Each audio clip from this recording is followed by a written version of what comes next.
Merhaba arkadaşlar, ben Elif Prenvise. Bebeğim örgülerim örgü kanalıma yeniden hoş geldiniz. Bugün sizlere çok güzel bir yeleğin anlatımını yapacağım. Uzun zamandır benden istenen bir modeldi. Artık ısrarlara dayanamadım ve anlatmaya karar verdim. Birçok arkadaşım örmeye çalışmış fakat başaramamışlar. Ellerinde yarım kaldığını söylüyorlar.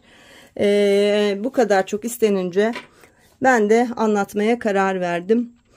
Zor görünen, sadece sayıyla ilerlemeniz gereken bir model. Aslında hiç zor değil. Gördüğünüz gibi haroşa örgü, düz örgü, artırma ve eksiltmelerden oluşan bir çalışma. Keyifli de bir çalışma. Kocaman bir yelek ördüm. Daha küçük örmek isteyen arkadaşlar ipinizi incelterek bu yeleği 1 yaş civarı örebilirsiniz. Benim yeleğim 3-4 belki 5 yaşa kadar giyilebilecek bir büyüklükte oldu. Tabi bu çocuğunuzun gelişimiyle alakalı. Hemen ölçülerini söyleyeyim. Yakadan ölçtüğümde tam 37 santim uzunluğum var. Şu kol altından en dar kısmımız 31 santim genişliğinde. Kol evimiz 13 santim arkadaşlar genişliğimiz ve bu etek kısmımız var ya, hafif böyle çan geliyor. Burada uçtan uca tam 45 santim arkadaşlar. Kol altından itibaren ölçtüğümde de 22,5 santim uzunluğunda. Böyle 5 tane ince düğme ile beraber süsledim. Gayet güzel oldu. Yeleğimin önü kadar, bakın arkası da çok güzel. Evet. Bakın harika bir çalışma olmuş oldu. Ben büyük bir keyifle ördüm ve anlattım. İnşallah örmek isteyip öremeyen arkadaşların tamamı büyük keyifle örerler. Uzun bir video oldu. Uzun olmak zorundaydı. Çünkü herkes örebilsin diye hiçbir şeye atlamadan detaylı bir şekilde anlatmak istedim. Elinizde örgünüz yarım kalırsa yarım kalmasın diye böyle bir şey yaptım. Çünkü elinde örgüsü yarım kalan arkadaşlar olmuş. Evet, şimdi bu modeli daha küçük örmek isteyen arkadaşlar olabilir dedim ya. Yani 3, 4, 5 yaşa kadar giyilebilir büyüklükte bir çalışma oldu. Şayet daha küçük örmek istiyorsanız ince ip kullanın arkadaşlar. Mesela Alize'nin Happy Baby'si çok sevdiğim bir iptir. Dokusu da çok güzeldir. 3 ya da 3,5 milimetre şiş kullanarak aynı sayılarda örebilirsiniz. Biraz daha büyük örmek isteyen arkadaşlar olabilir. Bakın ikinci yumağımdan artan ipim bu. Az bir ipimiz arttı. Neredeyse 2 yumağa yakın ip kullandık. Şu robayı hiç ellemeden, sayıları hiç ellemeden, şurada görmüş olduğunuz haroşalı kısım var. Buradaki haroşa sayılarını 5-6 diş uzatarak yeleği otomatik birkaç santim uzatabilirsiniz. Çünkü enimiz oldukça müsait. Nasıl arzu ederseniz öyle çalışabilirsiniz arkadaşlar. Evet, ben büyük keyifle ördüm ve anlattım. Umarım aynı keyifle siz de örersiniz arkadaşlar. Beğeni ve yorumlarınızı her zamanki gibi bekliyorum. Abone olmayan arkadaşlar, abonelikler ücretsizdir. Abone olup bildirimleri açtığınızda benim yayınlamış olduğum her bir video size bildirim olarak gelecektir. Dolayısıyla hiçbir videomu kaçırmadan benimle birlikte örebileceksiniz. Evet, şimdi bu güzelliği örmeye başlayalım. Arkadaşlar, yelek modelimi Alize'nin Baby 5 serisiyle öreceğim. 100 gram 240 metre uzunluğunda anti peeling yani tüylenme yapmayan özelliğe sahip. İçinde de bambu karışımı olan güzel bir örgü ipi. %90 akrilit, %10 bambu içeriği var. Böyle güzel canlı bir sarı renk. Renk numaramda 216. Aynı renkte örmek isteyen arkadaşlar, renk numaramız bu. Bu kalınlıktaki örgü iplerinde arkadaşlar ya 3,5 ya da 4 milimetre genelde örgü şişi kullanılır. Eğer eliniz sıkıysa 4 milim, eliniz bolsa 3 milimetre kullanın. Ben 3,75 milimetre örgü şişi kullanacağım. Arkadaşlar, yakadan başlanan bir çalışma olacak ve tırtıklı başlama modeli diye adı geçen bir başlama modeli kullanacağız. Genelde bu tür başlama ilmek çalışmalarında yakanın ilmek sayısı fazladır ve onun yakasının geniş olmasını istemeyiz. Biraz böyle yakayı derli toplu tutabilmesi için özellikle bu başlama tekniğini kullanırız. Bu başlama tekniğini daha önce size anlatmıştım. Örgü teknikleri videolarımın içerisinde oynatma listemde var. Şimdi bu yelekte de arkadaşlar bize başlangıçta 101 ilmek lazım. Bir bebek yeleği 101 ilmekle oldukça geniş bir yaka olacağı için biz tırtıklı başlama tekniğiyle başlayacağız ve 52 ilmek atarak örgümüze başlayacağız. Şimdi alışa geldiğiniz şekilde nasıl ilmek atıyorsanız o şekilde tam 52 ilmek şişimize atalım. Attığımız ilmekler çok sıkı olmasın, buna dikkat edin. Böyle orta bollukta tam 52 ilmeğimizi şişimize atalım. Sonra tırtıklı başlama tekniği ile beraber yeleğimizi örmeye başlayalım. Evet arkadaşlar, şişime tam 52 ilmek attım. Bakın sayalım birlikte. 2, 4, 6, 8, 10, 12, 14, 16, 18, 20, 22, 24, 26, 28, 30, 32, 34, 36, 38, 40, 42, 44, 46, 48, 50, 52. 52 ilmeğimizi şişimize attık. Şimdi tırtıklı çalışmamıza başlayalım.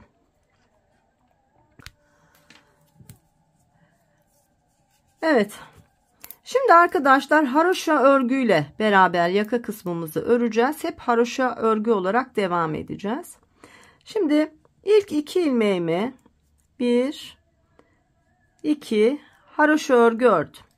Şimdi şöyle geliyorum. Bu ilmeklerimin altından şişimi geçiriyorum, bakın. Şişime ipimi doluyorum ve böyle yukarı alıyorum. Bir ilmek arttırdım. Sıradaki ilmeği haroşa örgü örüyorum. Tekrar ilmeklerin altından şişimi geçiriyorum. Şişime ipimi doluyorum ve yukarıya alıyorum. Bakın böyle. Bir tane haroşa örgü örüyorum. Sonra ilmeklerin altından şişimi geçirip ilmek dolayıp tekrar yukarıya kaldırıyorum. Bir tane örüyorum. Sonra aşağıdan dolayarak bir tane artırıyorum. Yani bir örüyoruz, bir artırıyoruz. Şimdi örüyorum haroşa olarak. Sonra alttan batıp ip dolayarak yukarıya bir ilmek çıkartıyorum. Bir ör, bir alttan ip dolayarak arttır. Bir ör, bir alttan ip dolayarak arttır. Bu şekilde var olan ilmeklerimizi son 2 ilmeğimiz kalana kadar örelim. Evet, sıra sonuna yaklaştım. Bir ördüm. Bir alttan ip dolayarak artırdım. Sıradakini ördüm. Sonra bir alttan dolayarak arttırdım. Bakın son 2 ilmeğim kaldı. Bir alttan doladım. Sonra son 2 ilmeğimi haroşa örgü olarak ördüm. Sırayı tamamladım. Bakın ilmek sayımız ne kadar arttı. Şimdi arka sırada hep haroşa öreceğiz dedik. Bu var olan ilmeklerimizin tamamını, ilkini boşaldım. Sonra sırayla bütün ilmekleri haroşa örgü olarak örüyorum arkadaşlar. Bakın tırtıklı kısmımız da böylece oluşmuş oldu. Evet, sırayı haroşa örgülerle tamamlayalım.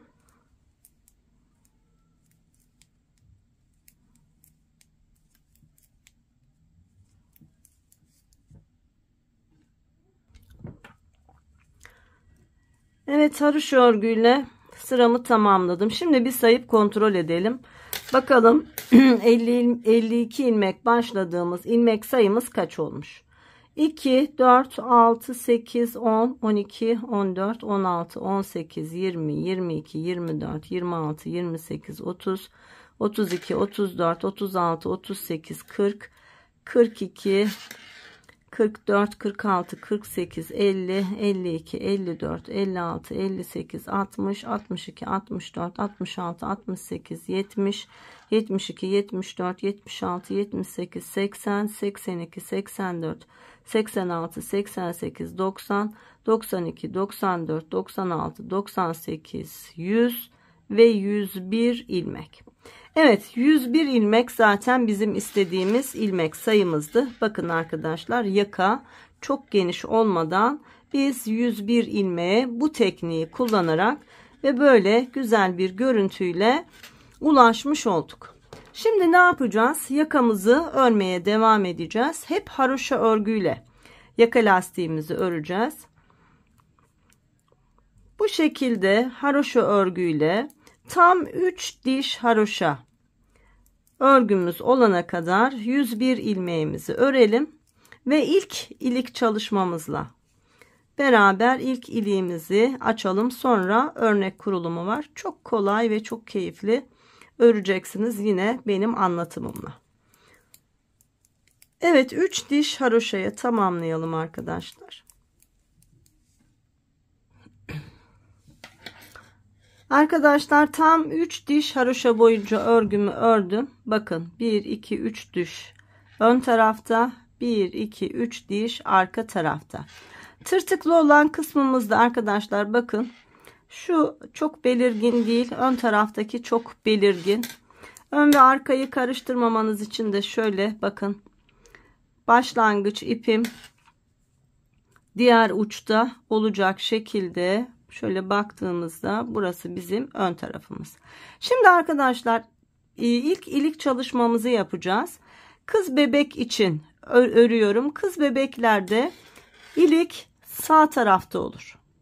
Erkek bebeklerde sol tarafta. Şayet erkek bebek için ilik açacak olsaydım şu ilk 4 ilmekten sonra bir dola 2 ilmeği birlikte ör şeklinde sol tarafta bir ilik açacaktım. Ama şimdi kız bebeklere açacağım için örgümün düz tarafından tekrar haroşa örgülerle ilmeklerimi örüyorum. Son 6 ilmeğim kalana kadar. Haroşa örgülerle son 6 ilmeğe kadar ilmeklerimizi örelim.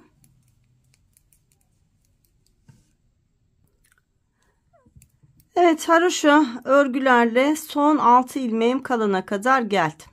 Şimdi arkadaşlar şu 2 ilmeği birlikte örerek bir kesim yapıyorum. Şişime ipimi doluyorum. Sıra sonunda 4 ilmeğim var. Bu 4 ilmeğimi haroşa örgü olarak örüp sıramı tamamlıyorum. İlk iliğimizi burada açmış olduk. Şimdi arka sırada var olan yine 101 ilmeğimizin tamamını haroşa örgü olarak örüp sıramızı tamamlayacağız. Sonra yaka çalışmamız bitmiş olacak ve model kurulumuna başlayacağız. Bakın ne kadar düzgün bir ilik açtık. Evet, haroşa örgülerle sıramızı tamamlayalım.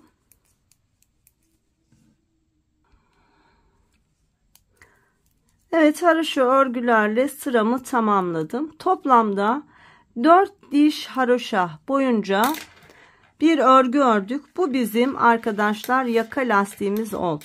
Bakın ne kadar güzel bir yaka çalışması yapmış olduk.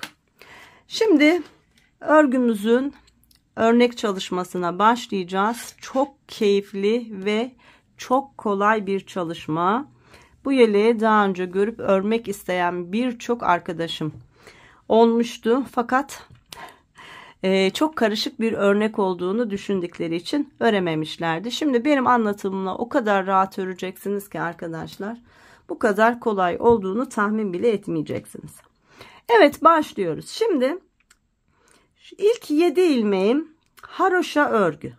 1 2 3 4 5, 6, 7. Burası ilik düğme kısmımız arkadaşlar. Bakın burada da 7 ilmek haroşa bırakacağız. Burası ilikli kısım. Burada düğmelerimizin dikileceği kısım. Yani ilk 7 ve son 7 ilmeğimiz hep haroşa örgü olacak.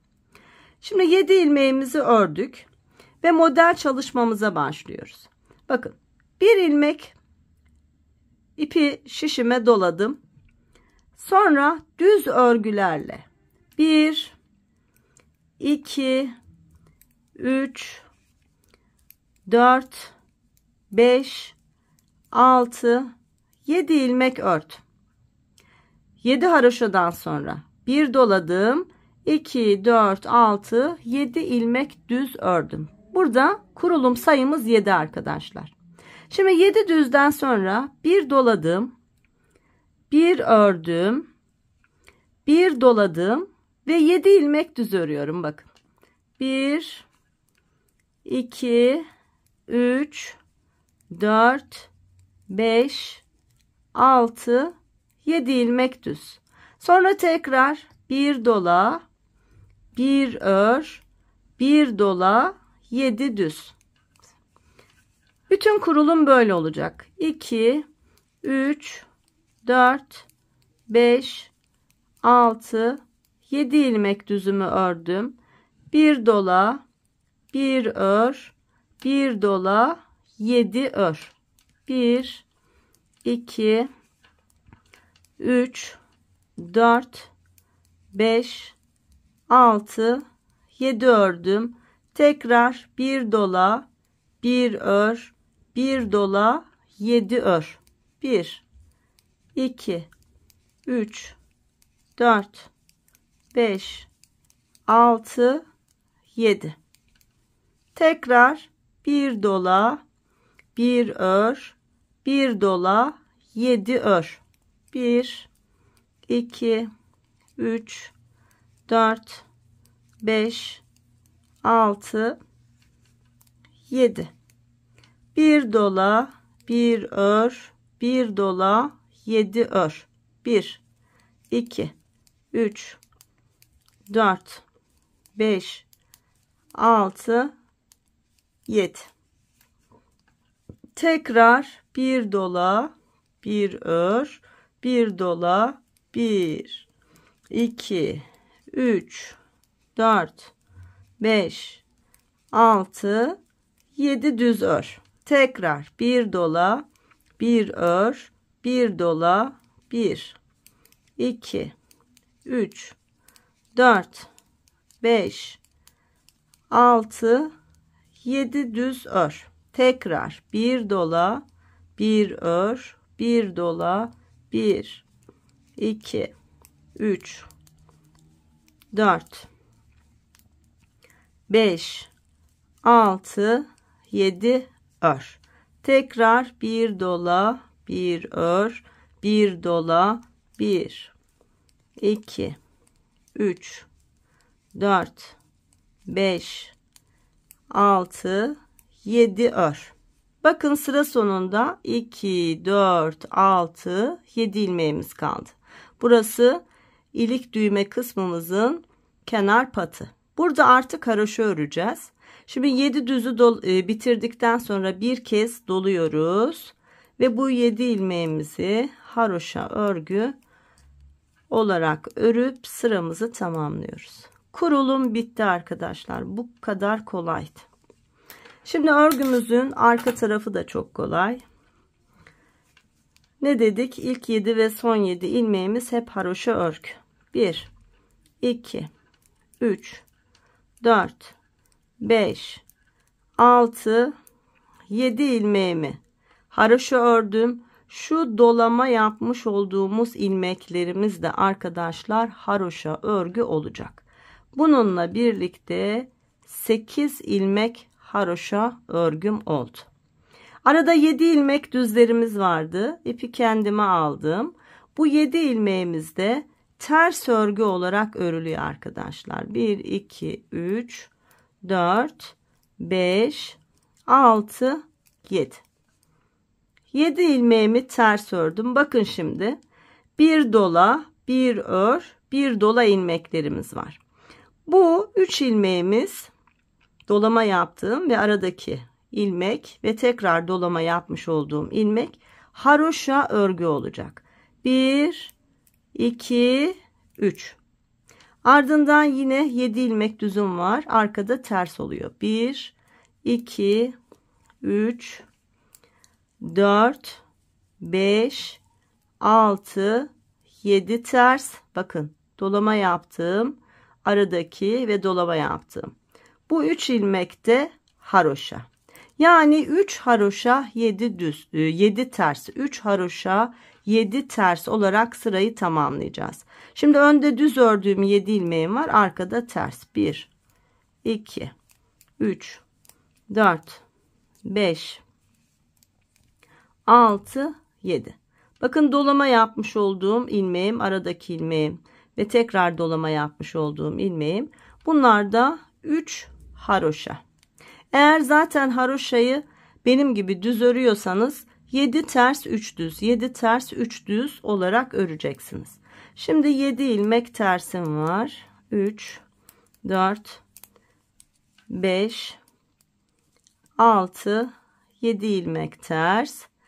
1, 2, 3 ilmek haroşa. 1, 2, 3, 4, 5, 6, 7 ilmek ters. 1, 2, 3 ilmek haroşa.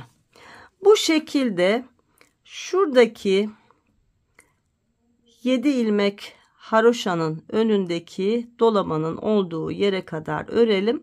Burayı birlikte devam edelim. Evet, 3 haroşadan sonra şimdi 1, 2, 3, 4, 5, 6, 7 ilmek tersimi ördüm. Bakın doladığım ilmek. Bunu haroşa örgü olarak ördüm. Ardından 2, 4, 6, 7 ilmeğim var. Kenar patım. Bunu da haroşa örgü olarak ördüm ve sıramı tamamladım. Arkadaşlar, arka kısımda bu ajur çalışmalarımın, yani dolama çalışmalarımın olduğu ilmekleri haroşa örüyoruz. Arada kalan ilmekleri ters olarak örüyoruz. Bir üçgen ajur çalışması yapacağız. Şimdi bu düz kısımlar böyle azalarak sıfırlanacak. Bu haroşalı kısımlarda böyle üçgen gibi açılacak. Model zaten öyle güzel bir model. Şimdi örgümüzün ön tarafındayız. İkinci kez ajur çalışmalarını yapacağız.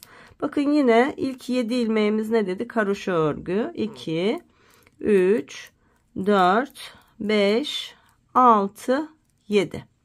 Şu bir önceki ajur çalışmamız, haroşa örmüştük bunu. Yine bunu haroşa örüyorum. Bakın şimdi arada 2, 4, 6, 7 tane düz ilmeğim var. Şimdi tekrar artırma yapıyoruz. Yani bir doluyoruz. Ardından sıradaki 2 ilmeğin yönlerini değiştiriyorum. Eğer ilmekleriniz benim gibi tersse yönlerini değiştirerek düzeltin. Eğer ilmek alma şekliniz farklı ve sizin ilmekleriniz yer değişmeden, yönleri değişmeden düzgünse hiç ellemeden kesebilirsiniz. Şimdi 2 ilmeğimin yönünü değiştirdim, düzelttim ilmekleri. Dolama yaptım ve bu 2 ilmeği birlikte örerek bir ilmek eksilttim. Bakın burada dolama yaptım, arttırdım, burada eksilttim. Sonra 1, 2, 3 ilmek düz ördüm. 2 tane daha düz ilmeğim var burada. Bu 2 ilmeğimi de böyle soldan sağa doğru ikisini birlikte örerek kestim. Bakın ne oldu? 1, 2, 3, 4, 5 tane düz ilmeğim kaldı. 7 ilmeğim vardı. Bir sağından bir solundan eksilttim ve 5 ilmeğim kaldı. Şimdi tekrar şişime ipimi doladım. Arada 1, 2, 3 tane haroşa çalışmam vardı. Bunları haroşa örgü olarak örüyorum. 1, 2, 3. Yine 7 ilmekten oluşan düz örgümdeyim. Şişime ipimi doladım. İlmeklerimin yönünü değiştirerek düzelttim ve 2 ilmeği birlikte örerek kestim. Ardından 1, 2, 3 ilmek düz ördüm. 2 tane düz ilmeğim var. Soldan sağa doğru bu 2 ilmeği birlikte örerek kestim. Yine 7 ilmek 5 ilmeğe düşmüş oldu. Şişime ipimi doladım. 3 tane haroşa ilmeğim var. Bunu örüyorum. 1, 2, 3 ilmek haroşa. Yine 7 ilmeğim var. Bir kez daha gösteriyorum. Şişime ipimi doladım. Sıradaki 2 ilmeğimin yönünü değiştirdim. Sağdan sola doğru kesim yaptım. 1 ilmek eksilttim. Sonra 1, 2, 3 ilmek düz ördüm. Sonra 2 düz ilmeğim kaldı. Bu 2 ilmeği de soldan sağa doğru birlikte kestim.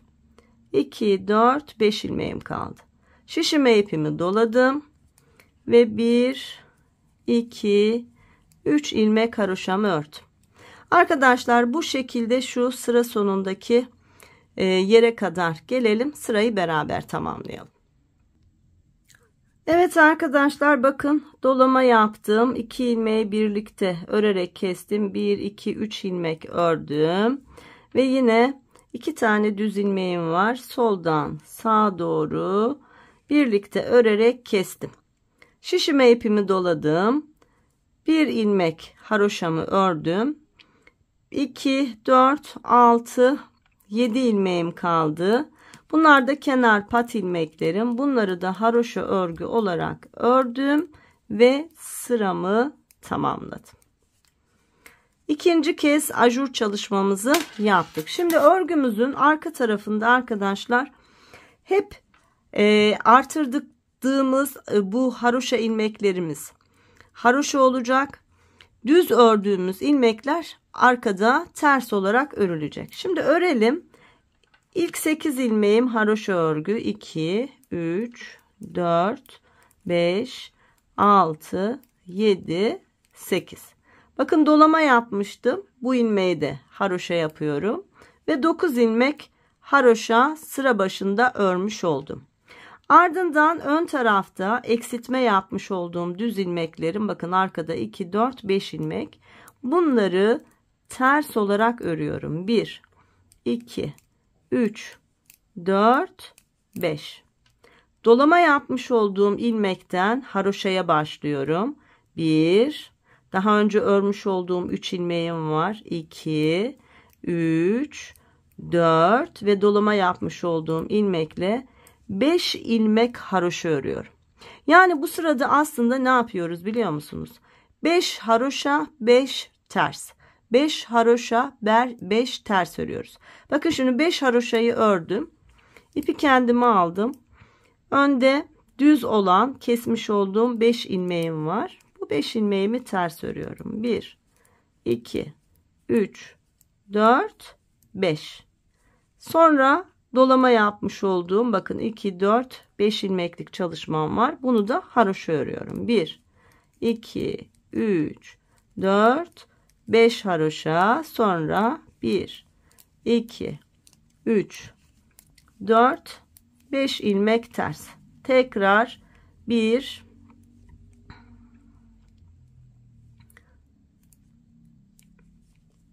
1, 2, 3, 4, şununla beraber 5 ilmek haroşa, ardından 1, 2, 3, 4, 5 ilmek ters. Tekrar dolama yaptığımda başlıyorum. 1, 2, 3, 4, 5 ilmek haroşa ve tekrar 1, 2, 3, 4, 5 ilmek ters. Bakın dolama yaptığım 1, 2, 3, 4 ve dolama yaptığım ilmekle 5 haroşam tamamlanıyor. Yani 5 haroşa 5 ters 5 haroşa 5 ters olacak şekilde sıramızı tamamlayalım. Yine şuraya kadar gelelim. Burada yine birlikte devam edelim. Evet, sıra sonuna yaklaştım. Bakın ajurlu çalışmam 1 2 3 4 5 haroşa, ardından 1 2 3 4 5 ilmek ters. Sıra sonuna yaklaştım. Ajurlu çalışmam 1, yanındaki çalışmam 2, sonra 2 4 6 7 ilmekten oluşan ilik düğme kısmımın kenar patı ile birlikte 9 ilmeği haroşa örgü olarak ördüm ve sıramı tamamladım. Bakın arkadaşlar, model belirgin olmaya başladı. Üçgenin biri küçülüyor, diğeri de ucundan böyle genişleyerek yukarıya çıkıyor. Çok kolay ve çok keyifli demiştim. Şimdi devam edelim. Yine örgümüzün ön tarafındayız. Haroşa örgüyle başladık. 1 2 3 4 5 6 7 ilmek kenar patım için ördüm. Ardından üçgen çalışmamın yarımı burada var. 1 2, yani 9 taneye tamamladım. 7'sini ilik pat için, ikisini örnek için haroşa örgü ördüm. Bakın yine düz ilmeklerimin olduğu yerdeyim. 2 4 5 tane düz ilmeğim var. Yine keseceğiz.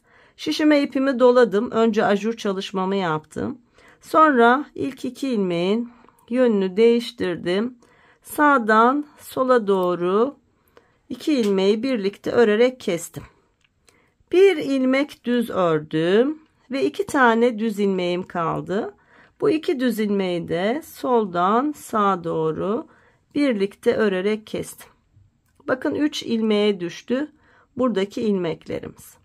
Düz ilmeğimiz bitti. Hemen ajurumuzu yapıyoruz. Bir dola, sonra aradaki ilmekleri haroşa örüyoruz. 1 2 3 4 5 ilmek haroşamı ördüğümde yine düz ilmeklerim var. Hemen bir ajur çalışması.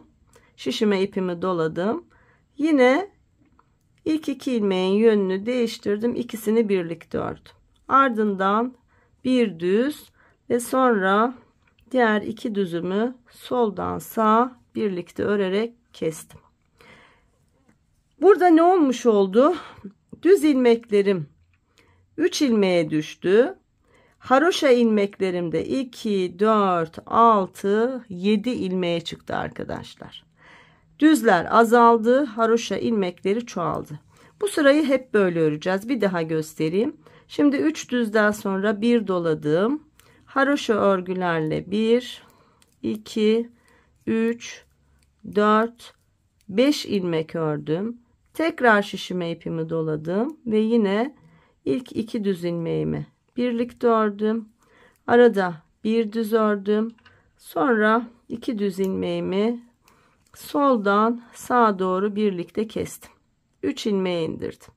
Bir dola, 1 2 3 4 5 ilmek haroşa. Bir dola, düz ilmeklerin ikisini kes, birini ör, sonra diğer ikisini kes. Tekrar dola, 1 2 3 4 5 ilmek haroşa. Dola, 2 düz ilmeği yönlerini değiştirerek kes, bir düz ör, sonra 2 düz ilmeği yine birlikte örerek kes. Evet arkadaşlar, sıramızı şuraya kadar yine birlikte örelim, sonra sırayı birlikte tamamlayarak bitirelim. Evet, sıra sonuna yaklaştık. Bakın 5 ilmek haroşadan sonra bir doladım. Sırada 5 düz ilmeğim var. İlk 2 ilmeğimin yönünü değiştirerek kestim. Arada bir düz ilmek ördüm. Sonra sıradaki 2 düz ilmeğimi Yine birlikte örerek kestim. Bir doladım. Şimdi haroşalı çalışmam var. 1, 2, 3 ilmek. 2 ilmek örnek için, geri kalan 7 ilmeği kenar patım için toplamda 9 ilmek haroşa örgü örerek sıramı tamamladım arkadaşlar. Geriye dönüyoruz. İlk 7 ilmeğimiz pat kısmımız 1, 2, 3, 4, 5, 6, 7. Bunu ördüm. Şimdi örnek içinde bakın 1, 2 ve dolama yapmış olduğum ilmekle beraber 3 ilmek daha haroşa örgü öreceğiz. Toplamda 10 ilmek haroşa oluyor. 8, 9, 10 ilmek haroşayı ördüm. Bakın önde düz olan 3 ilmeğim, arkada ters. 1, 2, 3 ters. Şimdi haroşa örgülerimizi öreceğiz. 2, 4, 6, 7. 7 ilmek haroşa ajurla başlıyorum ve ajurla bitiriyorum. 2, 3, 4, 5, 6, 7 haroşa. Sonra 3 ters. 1, 2, 3. Yani ne yapıyoruz? 7 haroşa 3 ters. 7 haroşa 3 ters olarak sıramızı örüyoruz arkadaşlar. Kenar kısmımızda 10 tane haroşa ilmeğimiz olacak. Şuraya kadar örelim. 7 haroşa 3 ters olarak.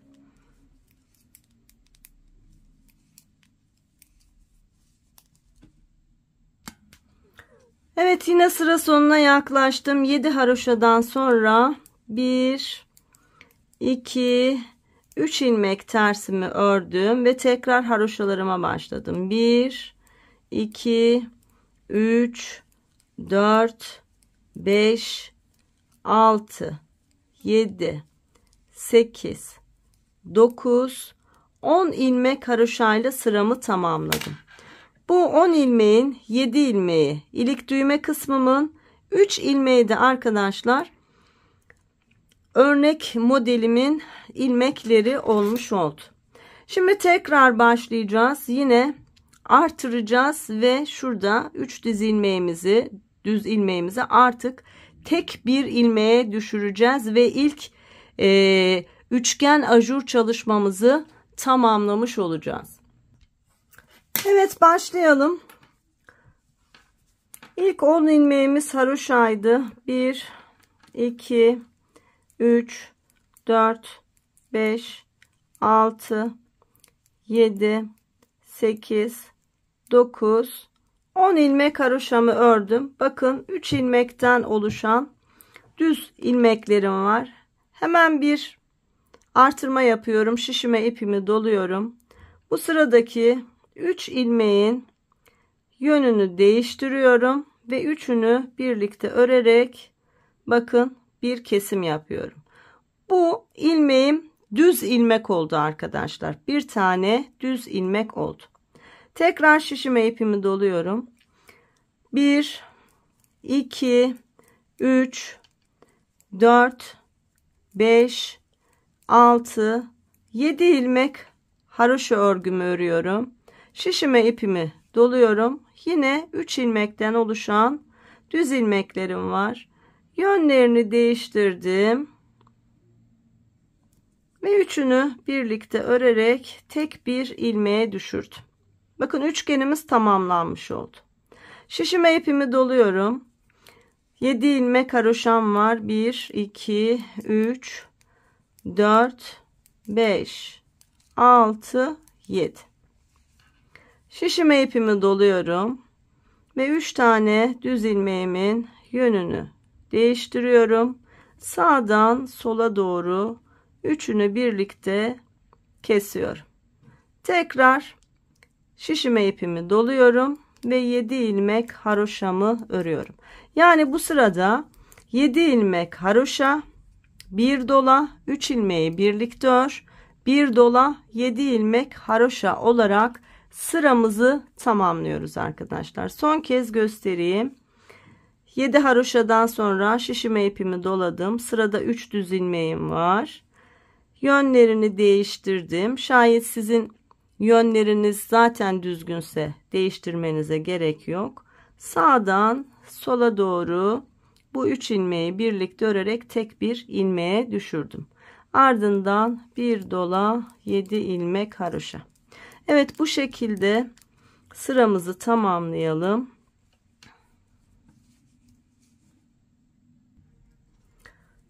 Evet, sıra sonuna yaklaştım. Bakın 7 haroşadan sonra bir doladım.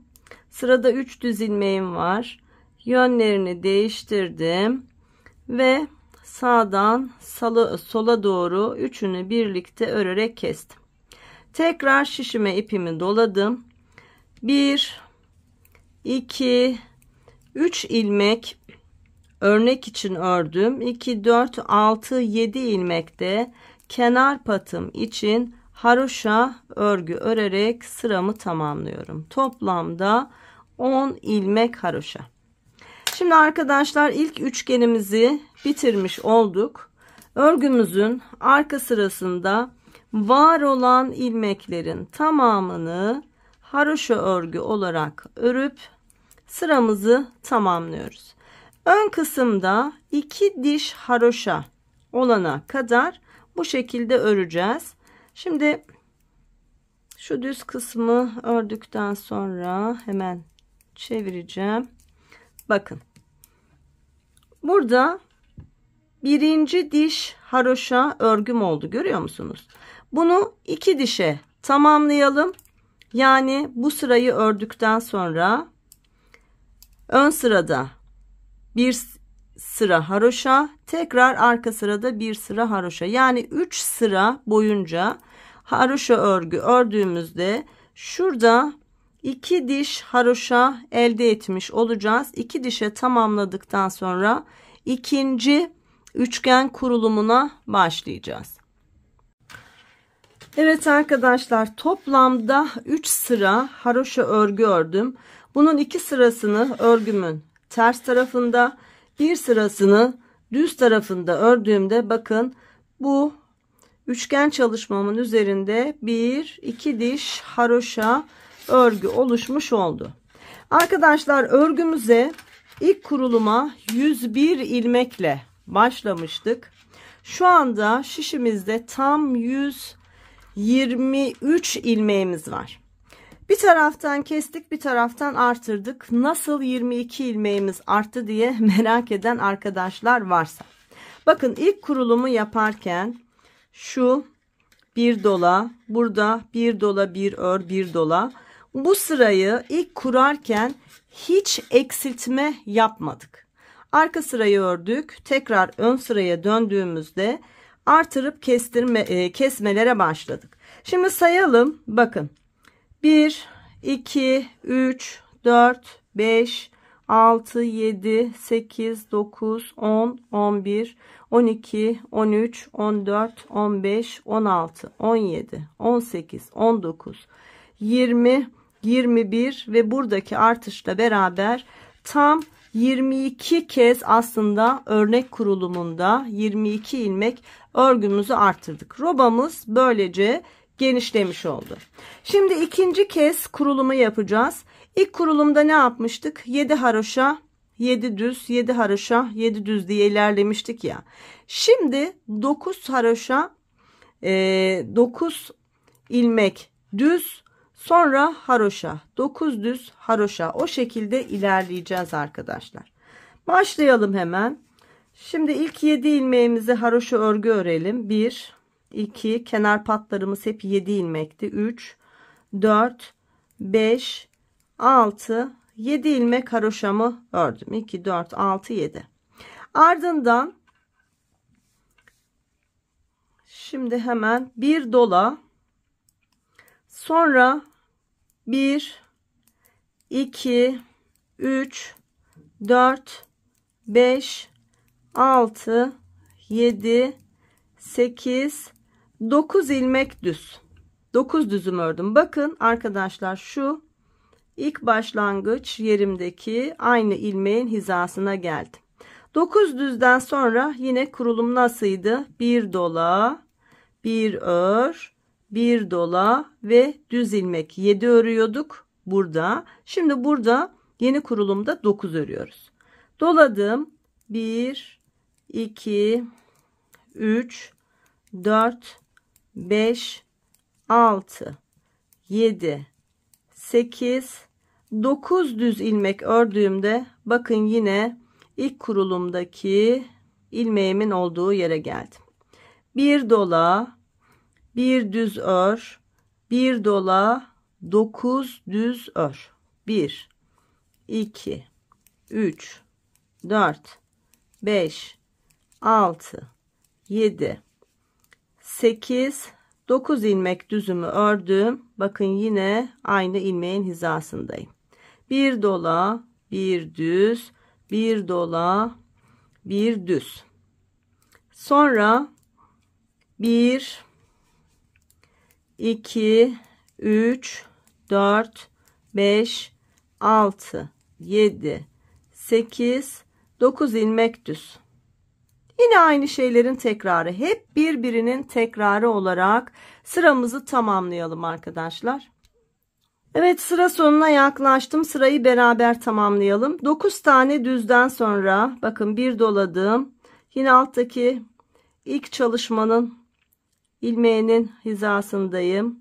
Bir düz, bir dola. Şimdi tekrar 9 ilmek düz. 1, 2, 3, 4, 5, 6, 7, 8, 9 ilmek düz. Bakın yine aynı ilmeğin hizasındayım ve sıra sonunda 2, 4, 6, 7 ilmeğim kaldı. Bir doladım ve 7 ilmek haroşayla sıramı tamamladım.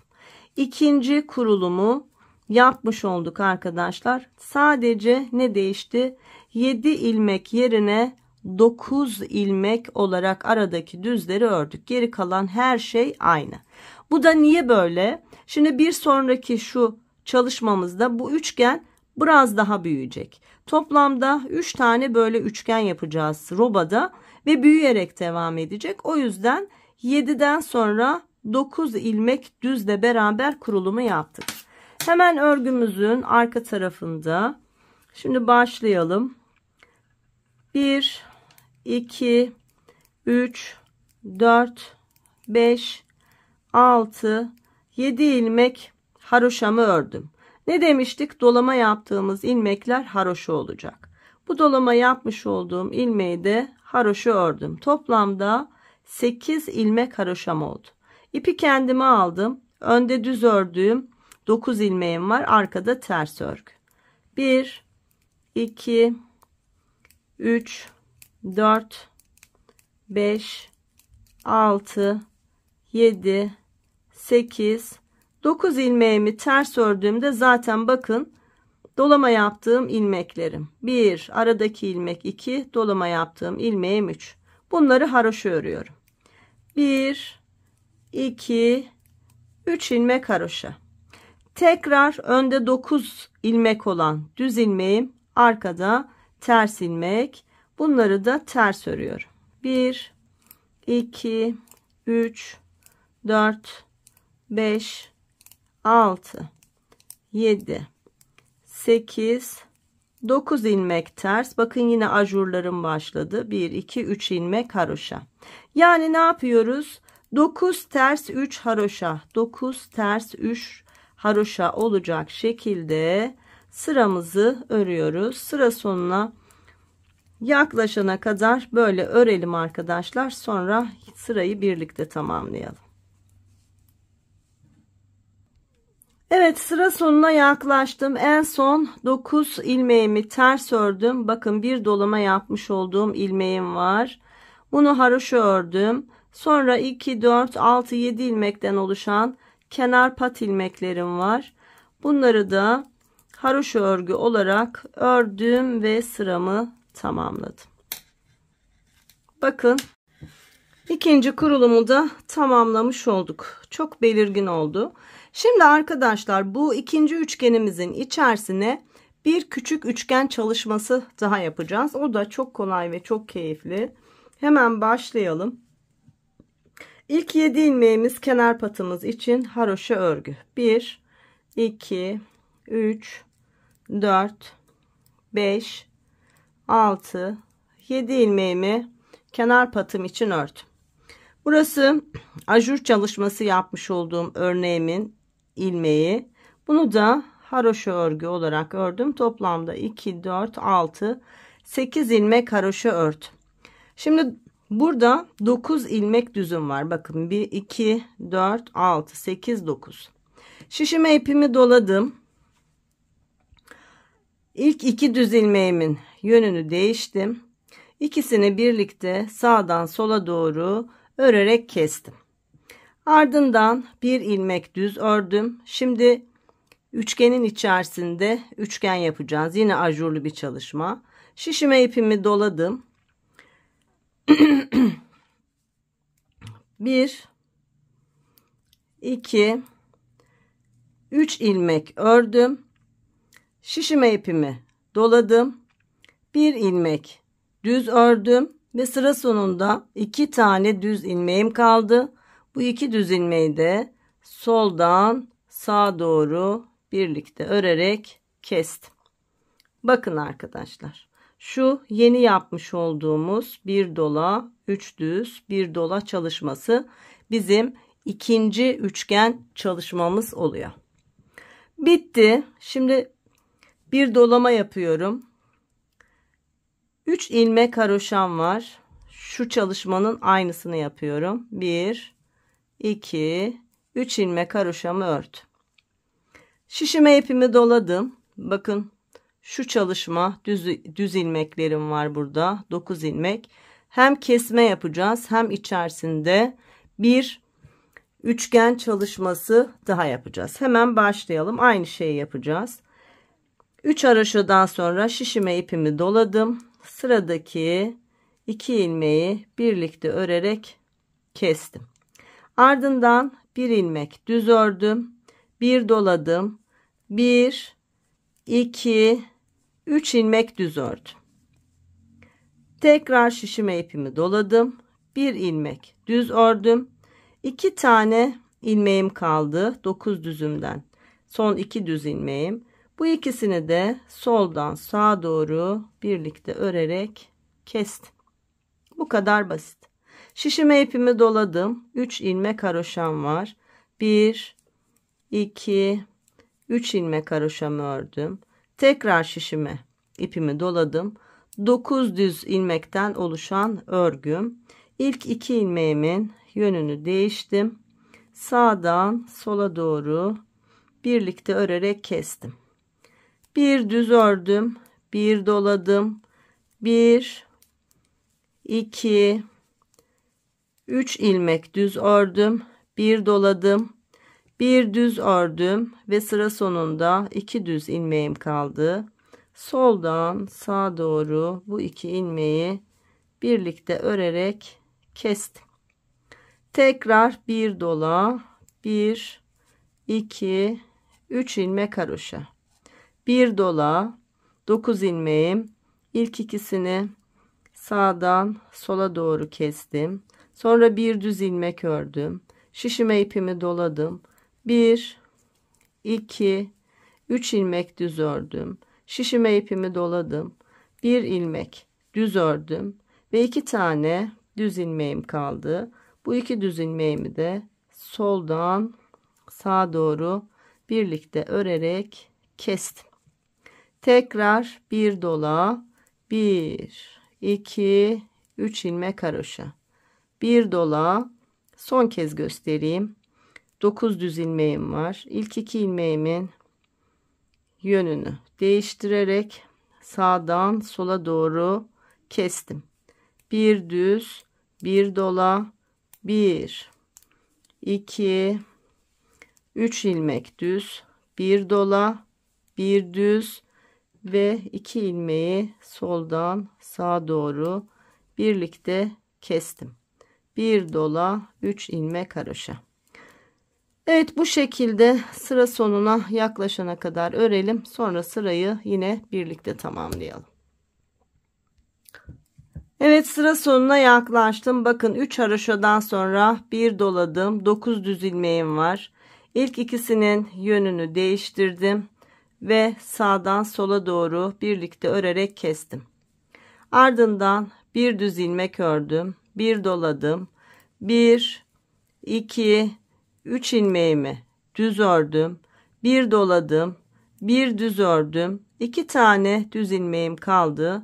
Bu 2 düz ilmeği de soldan sağa doğru birlikte örerek kestim. Bir doladım. Bir tane örnek çalışmamın ilmeği var. Bunu haroşa ördüm. Sıra sonunda 2 4 6 7 ilmeğim kaldı. Bu 7 ilmeği de haroşa olarak örüp sıramı tamamlıyorum. Şimdi örgümüzün arka tarafındayız. Hiçbir şey değişmiyor. Haroşa ve ters örgülerle sıramızı tamamlayacağız. 1 2 3 4 5 6 7 ilmek kenar patım için haroşa ördüm. Ardından bir dolama yaptığım ilmekle 2 ilmekte örnek çalışmam için haroşa örgü ördüm. İpi kendime aldım. Ters örgülerle 1 2 dolama yaptığım 3 4 5 6 dolama yaptığım 7 8 9 ilmeğimi ters olarak ördüm. 9 ilmeğimiz vardı. Yine 9 ilmek olarak bu ilmekleri örmüş olduk. Ardından haroşa çalışmam var. Bakın, dolama yaptığım ilmekle başlayıp dolama yapmış olduğum ilmekle biten 2 4 5 ilmekten oluşan haroşam var. 1 2 3 4 5 ilmeğimi haroşa ördüm. Sonra tekrar ters olarak 1 2 dolama yaptığım 3 4 5 6 dolama yaptığım 7 8 ve 9 ilmeğimi yine ters olarak ördüm. Şuradan başladık. 2 4 6 8 9 ilmeğimi ters olarak ördüm. Evet, bu şekilde devam edeceğiz. 9 tersten sonra 1 2 3 4 5 ilmek haroşa. Bakın, 2 ilmek zaten birlikte kesik. Burası önde düz, arkada ters olan ilmeklerimiz. Ters örgüyle 1 2 3 4 5 6 7 8 9 ilmek tersle beraber burayı ördüm. Yine haroşalı ilmeklerim var. Bakın, dolama yaptım. 1 2 3 4 5 ilmek. Bu 5 ilmeği haroşa örgü olarak örüyorum. 3 4 5. Yani bu sırayı 5 haroşa 9 ters, 5 haroşa 9 ters olacak şekilde örelim arkadaşlar. Sıra sonuna doğru yine birlikte örmeye devam edelim ve sırayı birlikte tamamlayalım.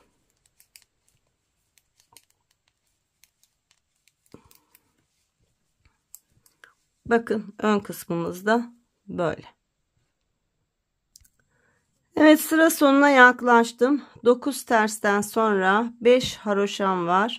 1 2 3 4 5 haroşamı ördüm. İpi kendime aldım. Tekrar 1 2 3 4 5 6 7 8 9 ilmeğimi ters ördüm. 1 2 ilmeğimi haroşa ördükten sonra 2 4 6 7 ilmek kenar haroşalarım var. Bu 7 ilmeği de haroşa olarak örüyorum. Yani toplamda 9 ilmek haroşayla sıramı tamamlıyorum. Bakın arkadaşlar, üçgenimizin içerisinde şurada tekrar bir üçgen çalışması yapmış olduk. Aslında tekrar bir artış yapmış olduk. Robamızı böyle büyütüyoruz. Şimdi örgümüzün ön sırasındayız. İlk 7 ilmeğim kenar pat için haroşa ilmeklerim 5, 6, 7. Sonraki 2 ilmeğim yine haroşa, fakat bunlar örneğimin haroşa ilmekleri. Toplamda 2, 4, 6, 8, 9 ilmek haroşayı ördüm. Şişime ipimi doladım. Şimdi 9 ilmek arkada, ters, önde düz ördüğümüz ilmeklerimiz var. Şimdi düz örgüyle öreceğiz. Fakat ne yapıyorduk? Kesim yapıyorduk. Şişime ilmeğimi doladım. Sıradaki 2 ilmeğimin yönünü değiştirdim ve ikisini birlikte ördüm. Sıradaki ilmeği düz olarak ördüm. Şişime ipimi doladım. Bakın burada 1, 2, 3 ilmeğim var. Bu 3 ilmeğimi birlikte kesiyorum. Bu iç kısımdaki küçük üçgen çalışma böylece bitmiş oluyor. Şişime ipimi doladım. Bir ilmek düz ördüm.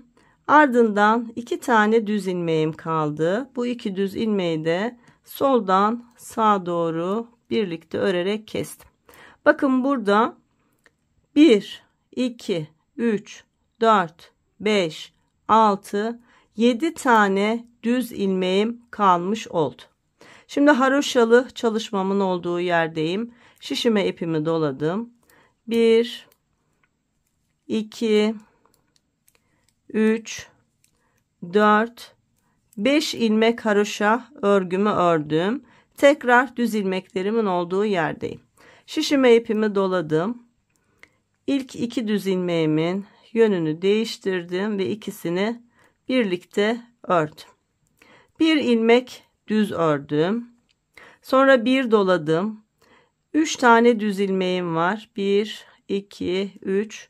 Bunların yönlerini değiştirerek üçünü birlikte ördüm ve 2 ilmek kesmiş oldum. Burada bir ilmeğim kaldı. Tekrar şişime ipimi doladım. Bir ilmek düz ördüm. 2 tane düz ilmeğim kaldı. Soldan sağa doğru bu 2 düz ilmeği de birlikte ördüm. Bakın 2, 4, 6, 7 düz ilmeğim kaldı.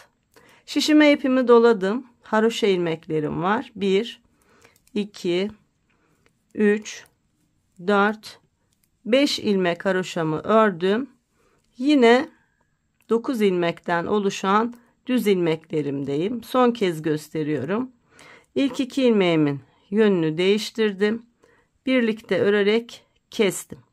Sonra bir düz ilmek ördüm. Şişime ipimi doladım. Arada 3 tane düz ilmeğim var. Yönlerini değiştirdim. Üçünü birlikte örerek tek bir ilmeğe indirdim. Şişime ipimi doladım. Bir ilmek düz ördüm. 2 tane düz ilmeğim kaldı. Bunları da birlikte örerek kestim. Bir dola, 1, 2, 3, 4, 5 ilmek haroşamı ördüm. Bir doladım. Yine düz ilmeklerimin olduğu yerdeyim. Sıra sonuna yaklaşana kadar bu şekilde örelim. Sırayı birlikte tamamlayalım. Sıra sonuna yaklaştık. En son 5 haroşamı ördüm. Şimdi bir doladım. 9 ilmekten oluşan düz örgümün olduğu yerdeyim. İlk 2 ilmeğimin yönünü değiştirdim ve 2 ilmeği birlikte ördüm. Ardından bir düz ilmek ördüm. Şişime ipimi doladım. 1, 2, 3 tane ilmeğimin yönünü değiştim ve üçünü birlikte örerek kestim. Tekrar şişime ipimi doladım. Bir düz ilmek ördüm. 2 tane düz ilmeğim kaldı. Soldan sağa doğru ikisini birlikte örerek kestim. Şişime ipimi doladım. Bakın 2, 4, 6, 7 ilmek kenar patım, 2 ilmek de örneğimin haroşa ilmekleri var. 1, 2, sonra 3, 4, 5, 6, 7, 8, 9 ilmek haroşayla sıramı tamamladım. Şimdi örgümüzün arkasında ne yapacağız? Yine aynı şeyler, hiçbir şey değişmeyecek. Haroşa ve ters örgü öreceğiz. 1 2 3 4 5 6 7 ilmek kenar patım için. Sonra devam ediyorum. 8 9 ve dolama yapmış olduğum ilmekle 10 ilmek haroşa örgümü ördüm. İpimi kendime aldım. Şimdi önde düz, arkada ters olan ilmeklerim var. 1 2 3 4 5 6 7 ilmek tersimi ördüm. Tekrar haroşa ilmeklerim var. 1 2 3 4 5 6 7 ilmek haroşa. Yani bu sırada ne olacak? 7 ters 7 haroşa olarak ilerleyecek. Bakın şimdi terslere başlıyorum. 1 2 3 4 5 6 7 ilmek ters. Sonra 1 2 3 4 5 6 7 ilmek haroşa. Tekrar 1 2 3 4 5 6 7 ilmek ters ve 7 haroşa, 7 ters 7 haroşa, 7 ters olarak ilerleyelim. Yine sıra sonuna yaklaşınca sırayı birlikte tamamlayalım.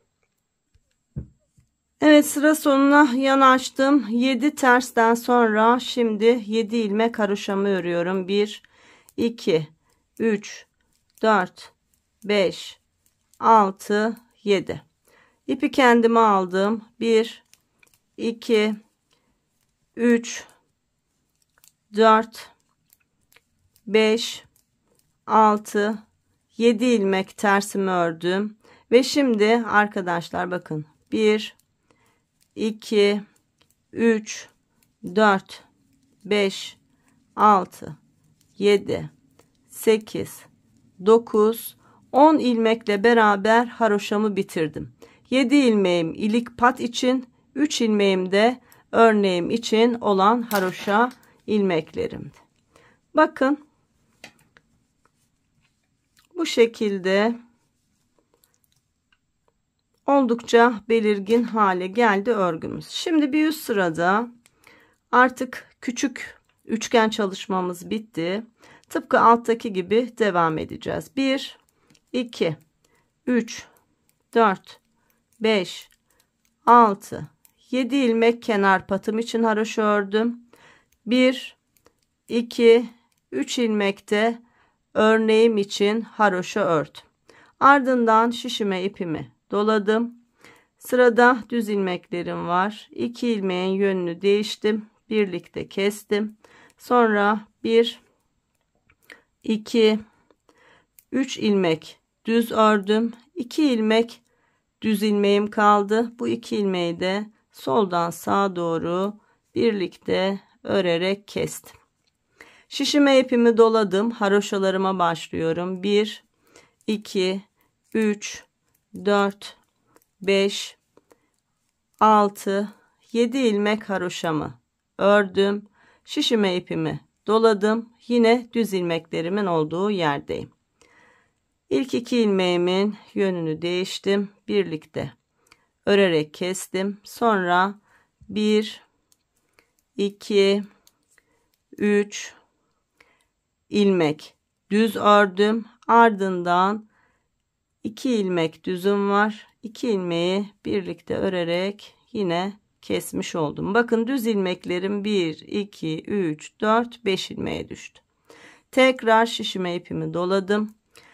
7 ilmek haroşamı örüyorum. 1 2 3 4 5 6 7. Şişime ipimi doladım. Düz ilmeklerimin olduğu yerdeyim. İlk 2 ilmeğimin yönünü değiştirdim. Birlikte kestim. Ardından 1 2 3 ilmek düz ördüm.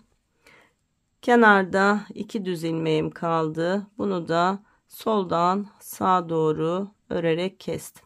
Tekrar şişime ipimi doladım. 1 2 3 4 5 6 7 ilmek haroşamı ördüm. Şişime ipimi doladım ve yine düz ilmeklerimin olduğu yerdeyim. Sıra sonuna yaklaşana kadar bu şekilde örelim. Evet, sıra sonuna yaklaştım. En son düz çalışmamda kesmemi yaptım. 5 tane düzüm oldu. Şişime ipimi doladım. 1 2 3 4 5 6 7 8 9 10 ilmek haroşayla sıramı tamamladım. Örgümüzün arka kısmındayız.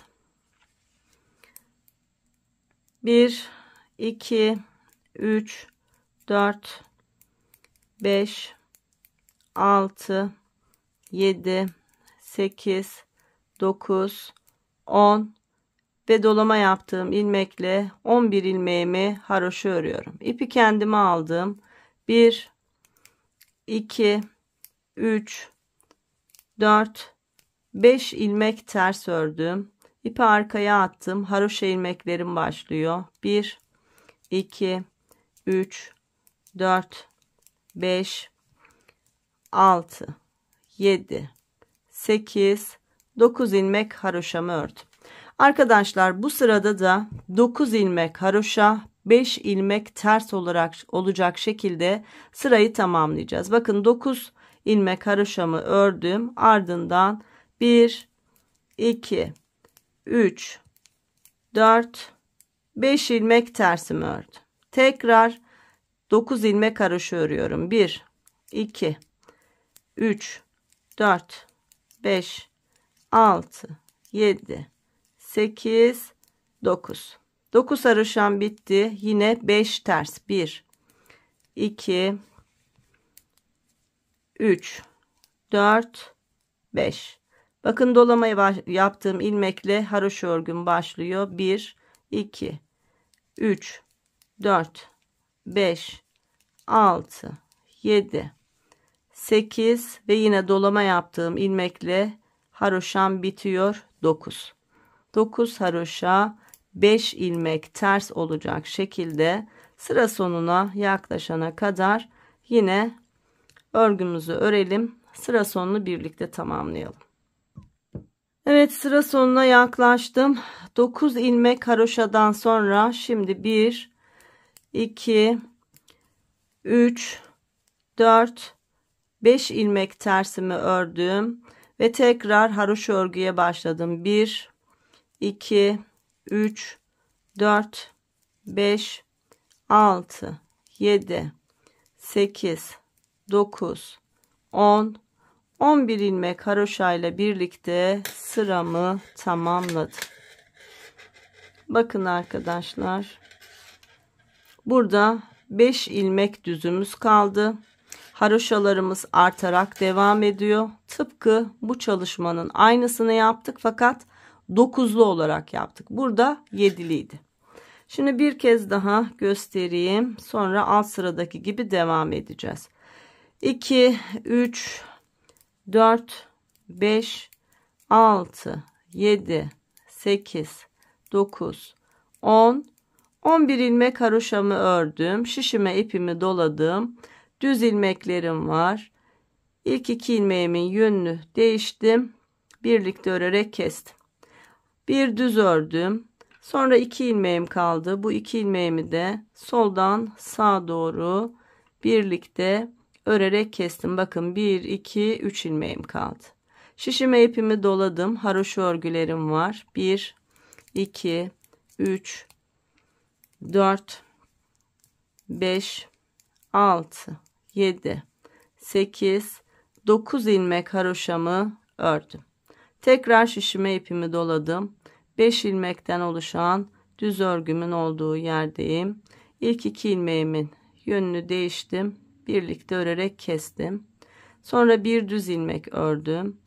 2 tane düz ilmeğim kaldı kenarda. Bunların ikisini de birlikte örerek kestim. Yine 3 düz ilmeğim kaldı. Şişime ipimi doladım.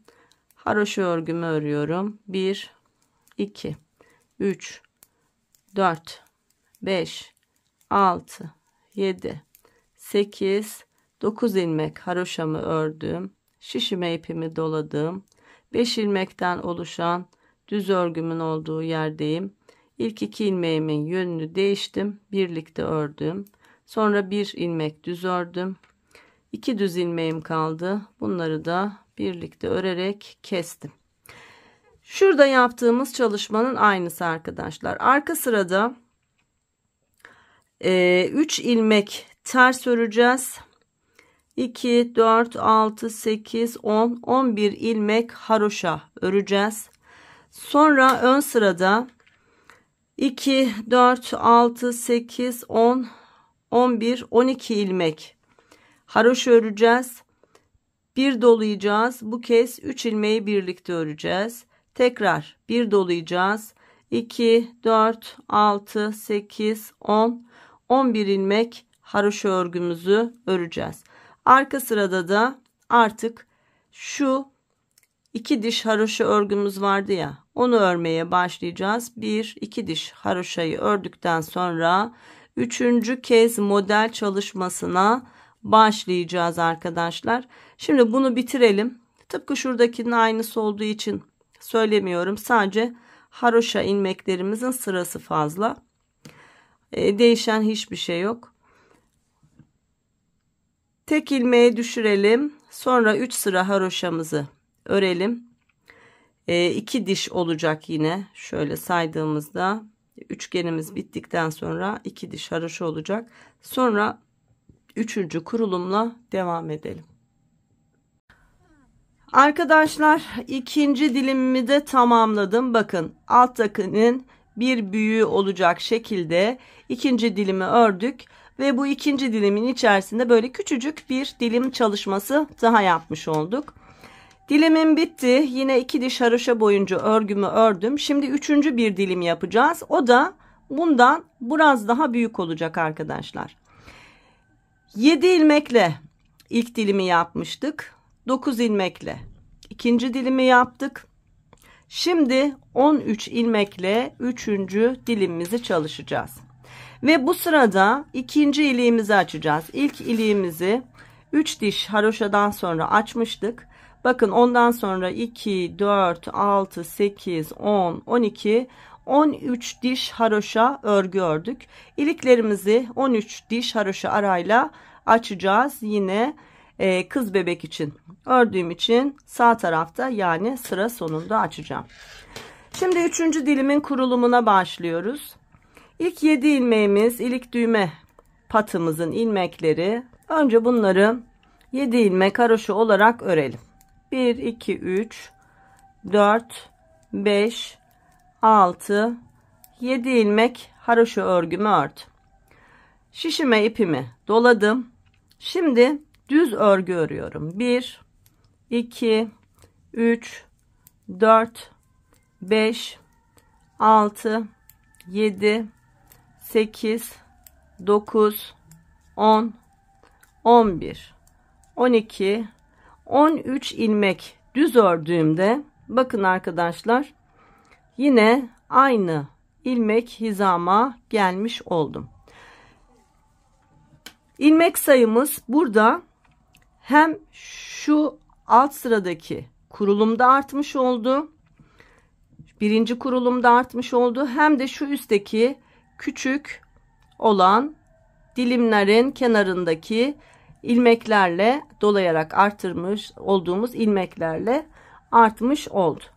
Şimdi 13 tane düzü ördükten sonra bir dola, bir ör, bir dola ve tekrar 13 ilmek düz. 1, 2, 3, 4, 5, 6, 7, 8, 9, 10, 11, 12, 13 ilmek düz ördüğümde bakın yine alttaki ajur çalışmamın tam ortasındaki ilmeğin hizasına geldim.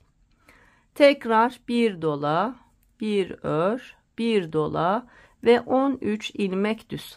Yani bu sırayı böyle tamamlayacağız. Arada 13 düz ilmeğimiz olacak. Bir kez daha göstereyim. Birincisini ördüm. 2, 3, 4, 5, 6, 7, 8, 9, 10, 11, 12, 13. Bakın yine aynı ilmeğin hizasına geldi. Bir dola, bir ör, bir dola ve 13 ilmek düz. Sıra sonuna kadar bu şekilde örelim. Sıra sonunu yine birlikte tamamlayalım.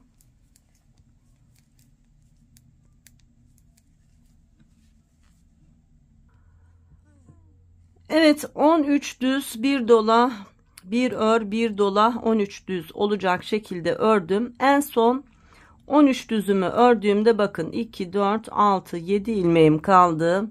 Şişime ipimi doladım. Bir ilmek ördüm. Şimdi ilik açacağız. Sıradaki 2 ilmeği birlikte örerek kestim. Bir doladım ve 1, 2, 3, 4 ilmek haroşayla sıramı tamamladım. Şurada ikinci iliğimizi açmış olduk. Artık 13 diş haroşa arayla iliklerimizi açmaya devam edeceğiz. Şimdi arka sırada ilk 7 ilmeğim, ilik düğme kısmım 3, 4, 5, 6, 7. Bunu ördüm.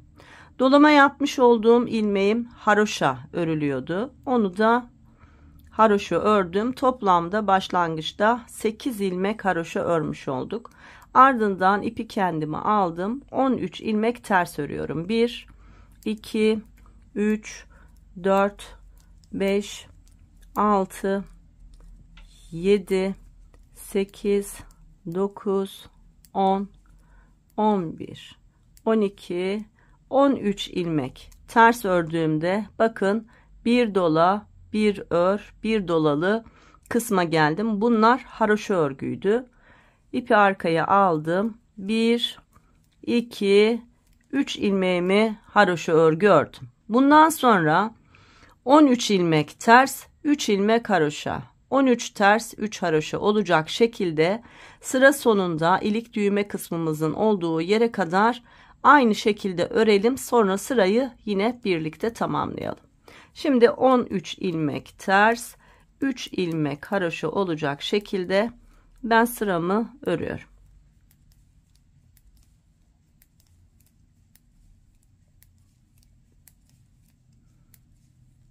Bakın 13 tersi ördüm. Sonra dolamayla başlayan 1, 2, 3 ilmekten oluşan haroşamı ördüm. Tekrar 13 düz 3 haroşa, 13 düz 3 haroşa. Bu şekilde örelim.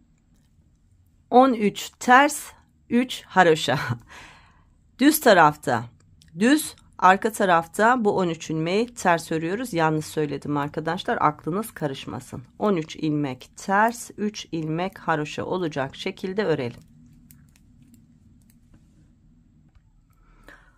Sıra sonuna yaklaştım. En son 13 tersimi ördüm. Bakın bir dolama yaptığım ilmek var. Bunu haroşa ördüm. Ardından 2, 4, 6, 7 ilmeğim var. Kenar pat ilmeklerim. Bunları da haroşa örgü olarak örüp sıramı tamamlıyorum. Yani 13 ters ilmekten sonra 8 ilmek haroşayla sıramı tamamlamış oldum. Şimdi ikinci kurulum yapacağız arkadaşlar. İlk kurulumu yaptık. Şu görmüş olduğunuz küçük üçgenin biraz daha büyüğü. Çünkü buradaki üçgenimiz büyüdü. Dolayısıyla içindeki küçük üçgenimiz de bir tık büyüdü ama kurulum yine aynı. Çok kolay, hiç şaşırmayacaksınız. Hemen başlayalım. 1, 2, 3, 4, 5, 6, 7 ilmeğimi kenar pat için haroşa ördüm. Bir ilmeğim var örnek için. Bunu da haroşa örgü ördüm. Bir doladım. Şimdi kesme yapıyorduk. 13 tane düz ilmeğimiz var. 2 ilmeğimin yönünü değiştim. İkisini birlikte örerek kestim. Şu aşağılarda yaptığımız çalışmanın aynısı. Sonra bir ilmek düz ördüm. Şuradaki çalışmanın şimdi az büyüğünü yapacağız. Yine aynı şeyleri tekrar edeceğiz. Kestikten sonra bir düz örüyorum. Şişime ipimi doluyorum. Sıradaki ilmeği düz olarak örüyorum. 1 2 3 4 5 6 ilmek 6 7 ilmeği düz örüyorum. Bir doluyorum. Bir ilmek düz örüyorum. Sonra 2 tane düz ilmeğim kaldı. Bu 2 düz ilmeği birlikte örerek kesiyorum. Bakın, kurulumu yaptık. Arada 1 2 3 4 5 6 7 ilmek düzümüz var. Bitirdik. Şişime ipimi doluyorum. 1 2 3 ilmek haroşa örüyorum. Tekrar şişime ipimi doluyorum. Yine 13 ilmekten oluşan düz ilmeklerim var. İlk ikisinin yönünü değiştirdim. İkisini birlikte örerek kestim. Ardından bir ilmek düz ördüm. Şişime ipimi doladım. 1 2 3 4 5 6 7 ilmek düz ördüm. Şişime ipimi doladım. Bir ilmek düz ördüm. Sırada 2 tane düz ilmeğim kaldı. Bu ikisini de birlikte örerek kestim. Hep aynı şeylerin tekrar. Tekrar şişime ipimi doladım. 1 2 3 ilmek haroşamı ördüm. Şişime ipimi doladım. 13 ilmekten oluşan düz örgülerimin olduğu yerdeyim. İlk 2 ilmeğimin yönünü değiştirdim. Birlikte örerek kestim. Sonra bir düz, bir dola, 1 2 3 4 5 6 7 ilmek düz, bir dola, bir düz ve 2 ilmeğim kaldı. Bu 2 ilmeği de birlikte örerek kestim. Şişime ipimi doladım. 1 2 3 ilmek haroşamı ördüm. Şişime ipimi doladım. Yine 13 ilmekten oluşan örgüm. Aynılarının tekrarını yapalım. Yine sıra sonuna doğru birlikte devam ederek sıramızı tamamlayalım. Evet, sıra sonuna geldim. 3 tane haroşa ilmeğimden sonra bir dola, 3 haroşa, bir doladan sonra yine 13 ilmek olan düz örgümün olduğu yerdeyim.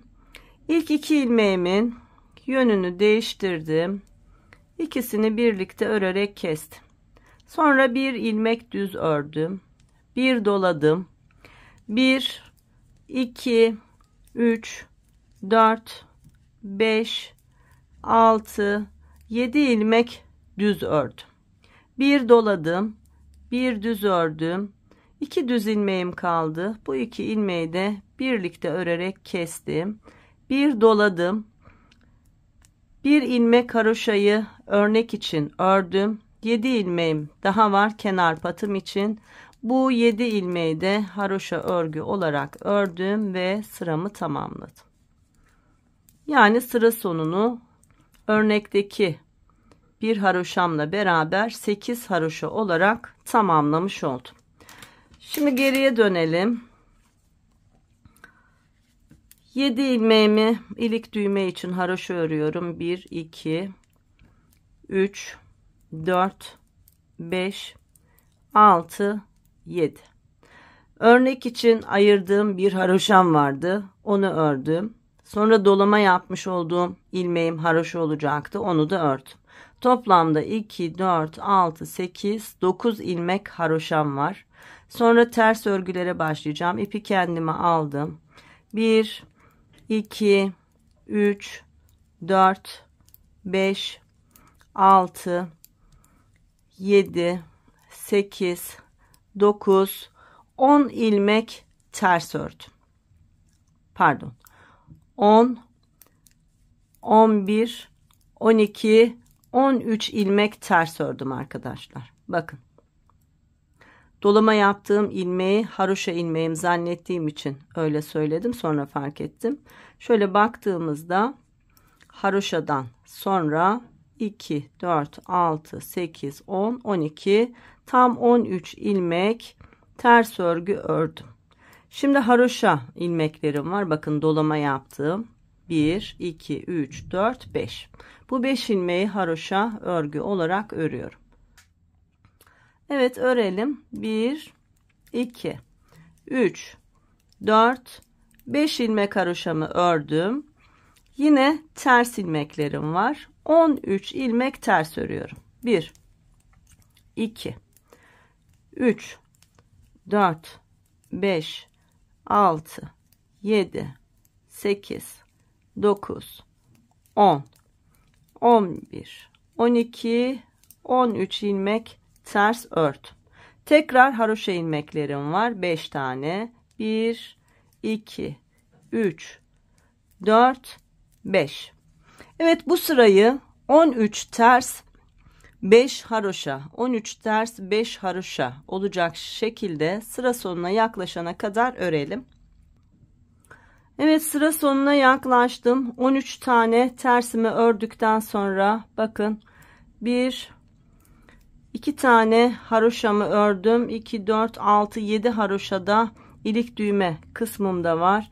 Bu 7 haroşayı da örüyorum. Toplamda 13 tersten sonra 9 haroşayla sıramı tamamlıyorum.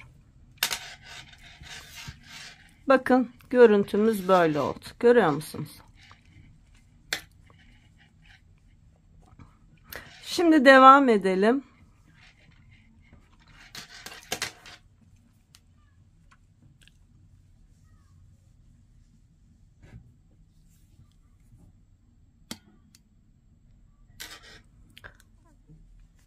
Yine 7 ilmek haroşamızı kenar pat için örelim. 2, 3, 4, 5, 6, 7. Örneğimiz için de 2 tane haroşa örelim. Toplamda 9. Şimdi bir dola düz ilmeklerim var. 2 ilmeğin yönünü değiştir. İkisini birlikte ör. Sonra bir düz ör. Bir dola. Artık bu aradaki ilmekleri de keseceğiz. Sıradaki 2 ilmeğin yönünü değiştirip ikisini birlikte ördüm. Araya 1, 2, 3 ilmek düz ördüm. Bakın, bir önceki dolamadan önce 2 tane düz ilmeğim kaldı. Bu 2 düz ilmeği de soldan sağa doğru birlikte örerek kestim. Bir doladım. Bir ilmek düz ördüm. Sıra sonunda 2 tane düzüm kaldı. Bu 2 düz ilmeğimi de birlikte örerek kestim. Bakın arkadaşlar, şu dilimimiz büyüdü. 13 ilmeğe çıktı. Şu küçük dilimimiz de bakın burada büyümüş oldu. Artırarak ilerlediğimiz için büyüyor. Sadece aradaki sayılar değişti. Yaptığımız şey değişmedi arkadaşlar. Aynı şekilde keserek ilerliyoruz. Tekrar göstereceğim. Şimdi bir doluyoruz. Haroşalı kısımdayız.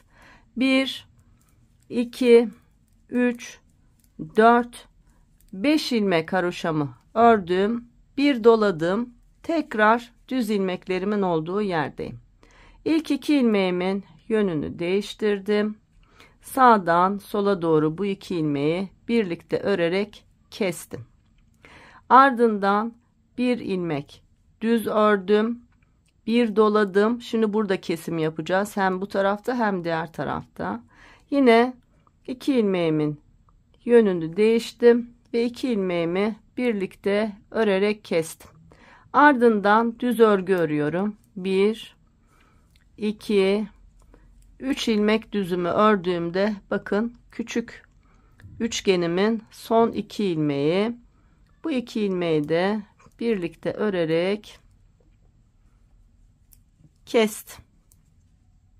Bir sağından bir solundan kesmiş olduk. Ardından bir doladım.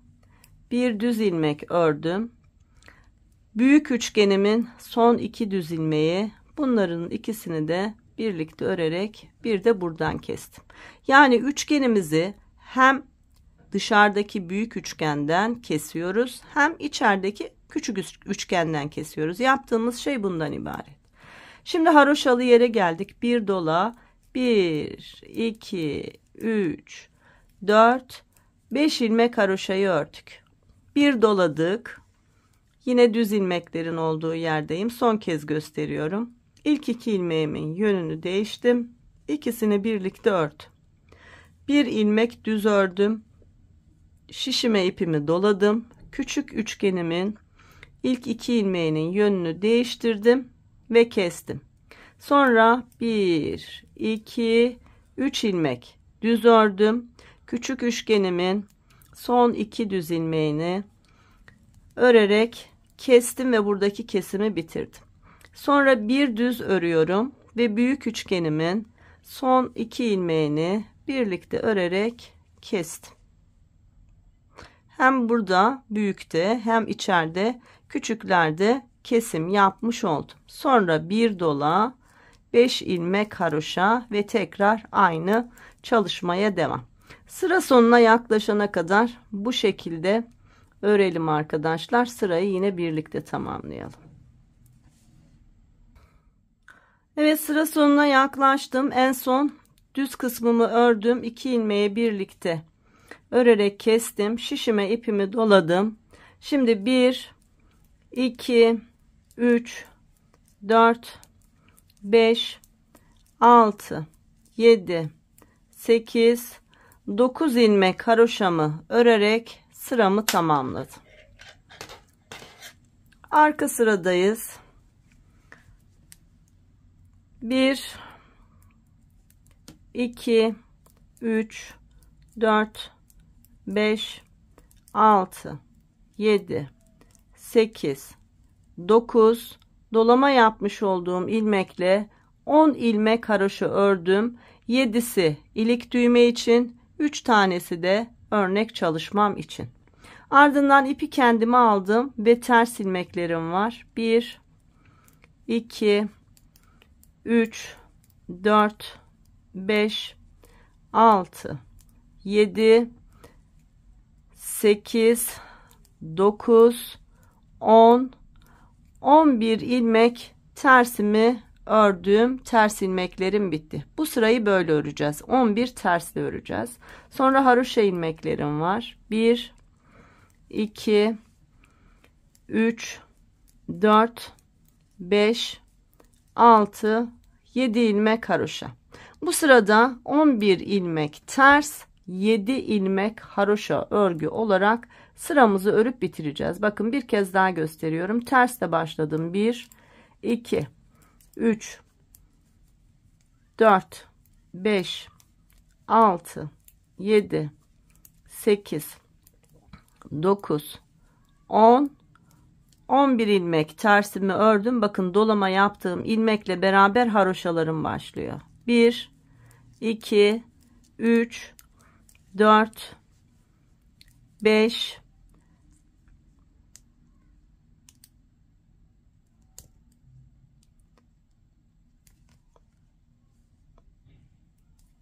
6 ve dolama yapmış olduğum ilmek 7. Şimdi 11 ters 7 haroşa, 11 ters 7 haroşa olacak şekilde yine sıra sonuna yaklaşana kadar örelim. Evet, en son 11 tane tersten sonra sıra sonuna yaklaştım.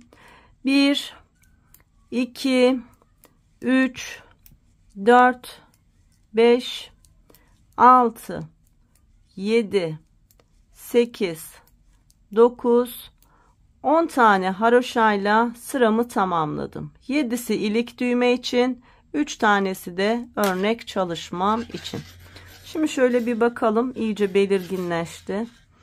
Bakın haroşalarım artarak büyüyor.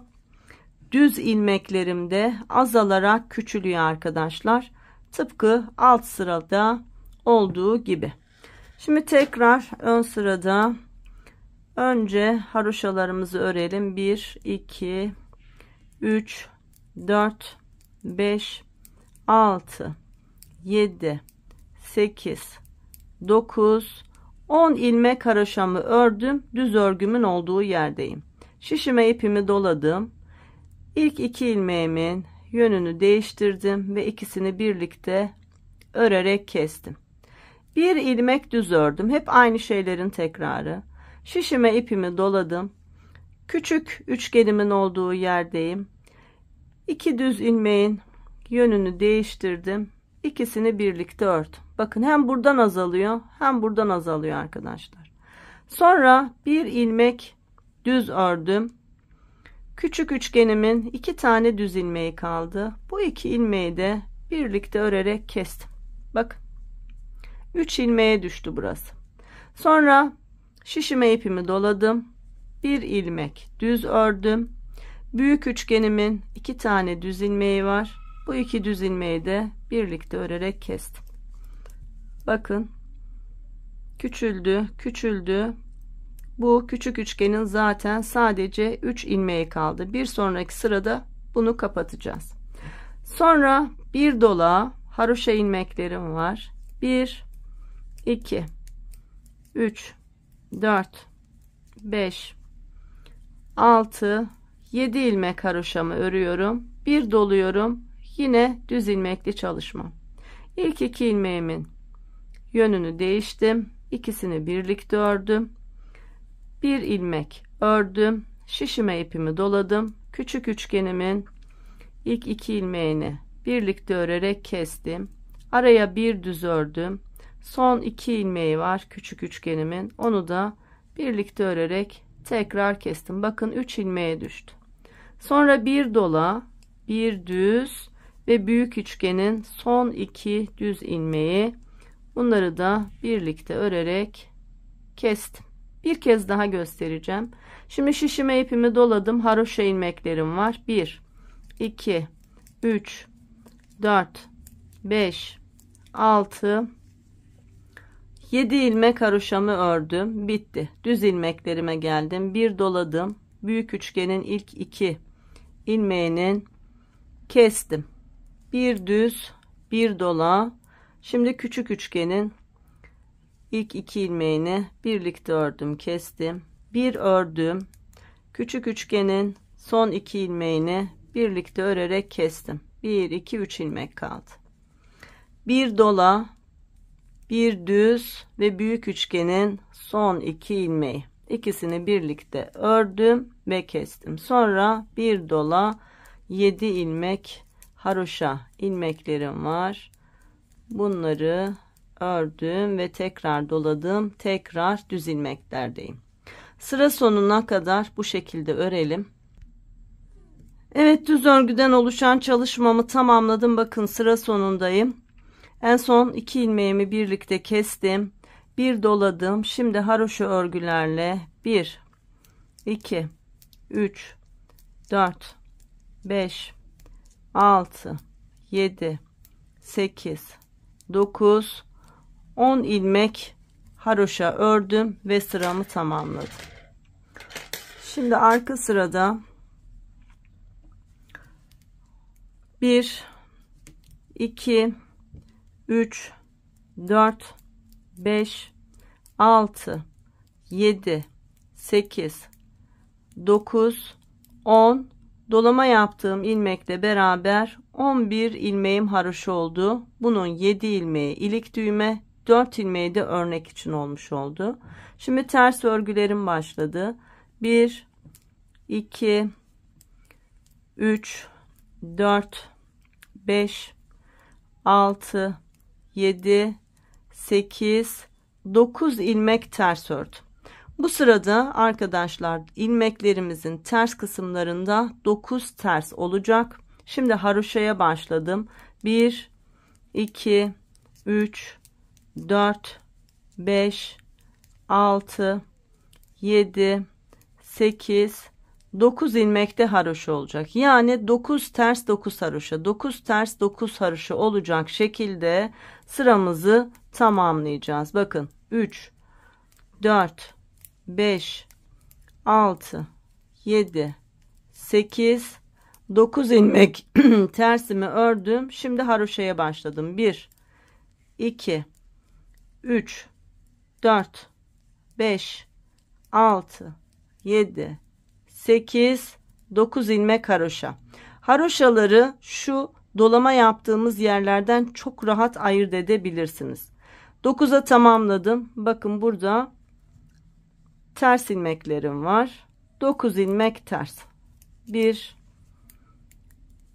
2 3 4 5 6 7 8 9 tersimi ördüğümde bakın hem haroşalarım çok belirgin hem de dolama yapmış olduğum ilmekler var. İlk dolamayla haroşaya başlıyorum. Bakın 1 2 3 4 5 6 7 8 son dolamayla haroşayı tamamlıyorum. 9 bitti.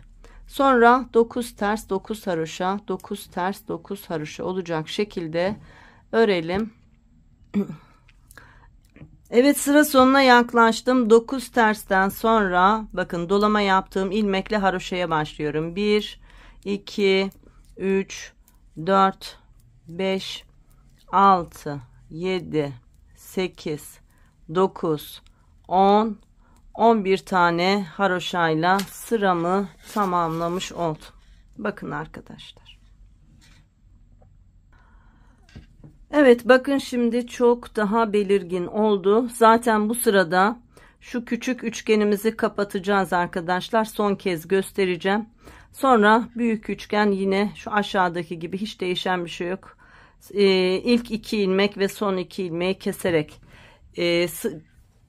bir tek ilmeğe gelene kadar aynı şekilde çalışarak bitireceğiz. Şimdi son kez göstereyim. Çok uzun bir anlatım oldu. Özellikle de böyle anlattım. Çünkü bu model benden uzun zamandır isteniyordu. Ve biraz böyle aslında basit ama işte sayılar vesaireler var ya. Birçok arkadaşımız denemiş olmasına rağmen örememişler arkadaşlar. O yüzden uzun uzun anlatıyorum ki hiç anlaşılmayan bir yer kalmasın. El işi elinizde yarım kalmasın. Birçok arkadaşın el işisi elinde yarım kalmış, tamamlayamamış. O yüzden bu kadar uzun anlattım ama daha uzun anlatmaya da gerek yok. Şimdi 3 4 5 6 7 8 9 10 11 ilmek haroşamı ördüm. 7 ilmeği ilik düğme için, 4 ilmeği örnek için. Bakın nasıl belirgin zaten. Sonra bir doladım. Büyük üçgenimin ilk 2 ilmeğini birlikte örerek kestim. Bir ilmek düz ördüm. Bir doladım. Bakın küçük üçgenimin son 3 ilmeği. Bu 3 ilmeği birlikte keseceğiz. İlmeklerimin yönünü düzelttim. Düzgün bir kesim olabilmesi için, düzgün bir görüntü olabilmesi için.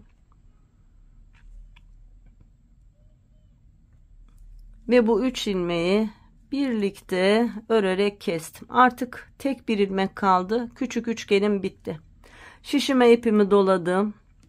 Bir ilmek düz ördüm. Büyük üçgenimin 2 tane ilmeği var. Bu 2 ilmeği de birlikte örerek kestim. Bakın arkadaşlar. Artık sadece büyük üçgenim kaldı ve onun da 1, 2, 3, 4, 5, 6, 7 ilmeği kaldı. Sağdan keseceğiz. Sonraki sırada soldan keseceğiz. Sonra tekrar keseceğiz. 3 ilmeğe düşecek. Sonra 3 ilmeği birden kestiğimizde tıpkı şu görüntüyü elde etmiş olacağız. Ve 3. dilimimizde bitmiş olacak. Şimdi bir kez daha göstereyim. Şimdi bir doladık. Şimdi haroşalara başladık. 1, 2, 3, 4, 5, 6, 7, 8, 9 ilmek haroşamı ördüm. Bir doladım. Yine üçgenlerimin olduğu yerdeyim. 2 ilmeği birlikte örerek kestim. Bir ilmek düz ördüm. Bir doladım. Küçük üçgenimin 3 tane ilmeği var. Bu 3 ilmeği birlikte örerek küçük üçgenimi tamamladım. Şişime ipimi doladım. Bir ilmek düz ördüm. Büyük üçgenin 2 tane ilmeği var. İkisini birlikte ördüm. Sonra bir dola haroşayla 1, 2, 3, 4, 5, 6, 7, 8, 9 ilmek haroşamı ördüm. Tekrar bir doladım ve aynı şeylerin tekrarı. Sıra sonuna kadar örelim arkadaşlar. Evet, en son üçgen çalışmamı tamamladım. Şimdi şişime ipimi doladım ve haroşa örgülerle 1, 2, 3, 4, 5, 6, 7, 8, 9, 10, 11 ilmeğimi haroşa örgü örerek sıramı tamamladım. Şu arkayı da son kez göstereyim. Haroşa ile başladık. 1, 2, 3, 4, 5, 6, 7, 8, 9, 10, 11 dolama yaptığım ilmekle 12 ilmeğim oldu burada arkadaşlar. 12 ilmek haroşamız. Sonra terslere başladık. 1, 2, 3, 4, 5, 6, 7 ilmek ters ördüm.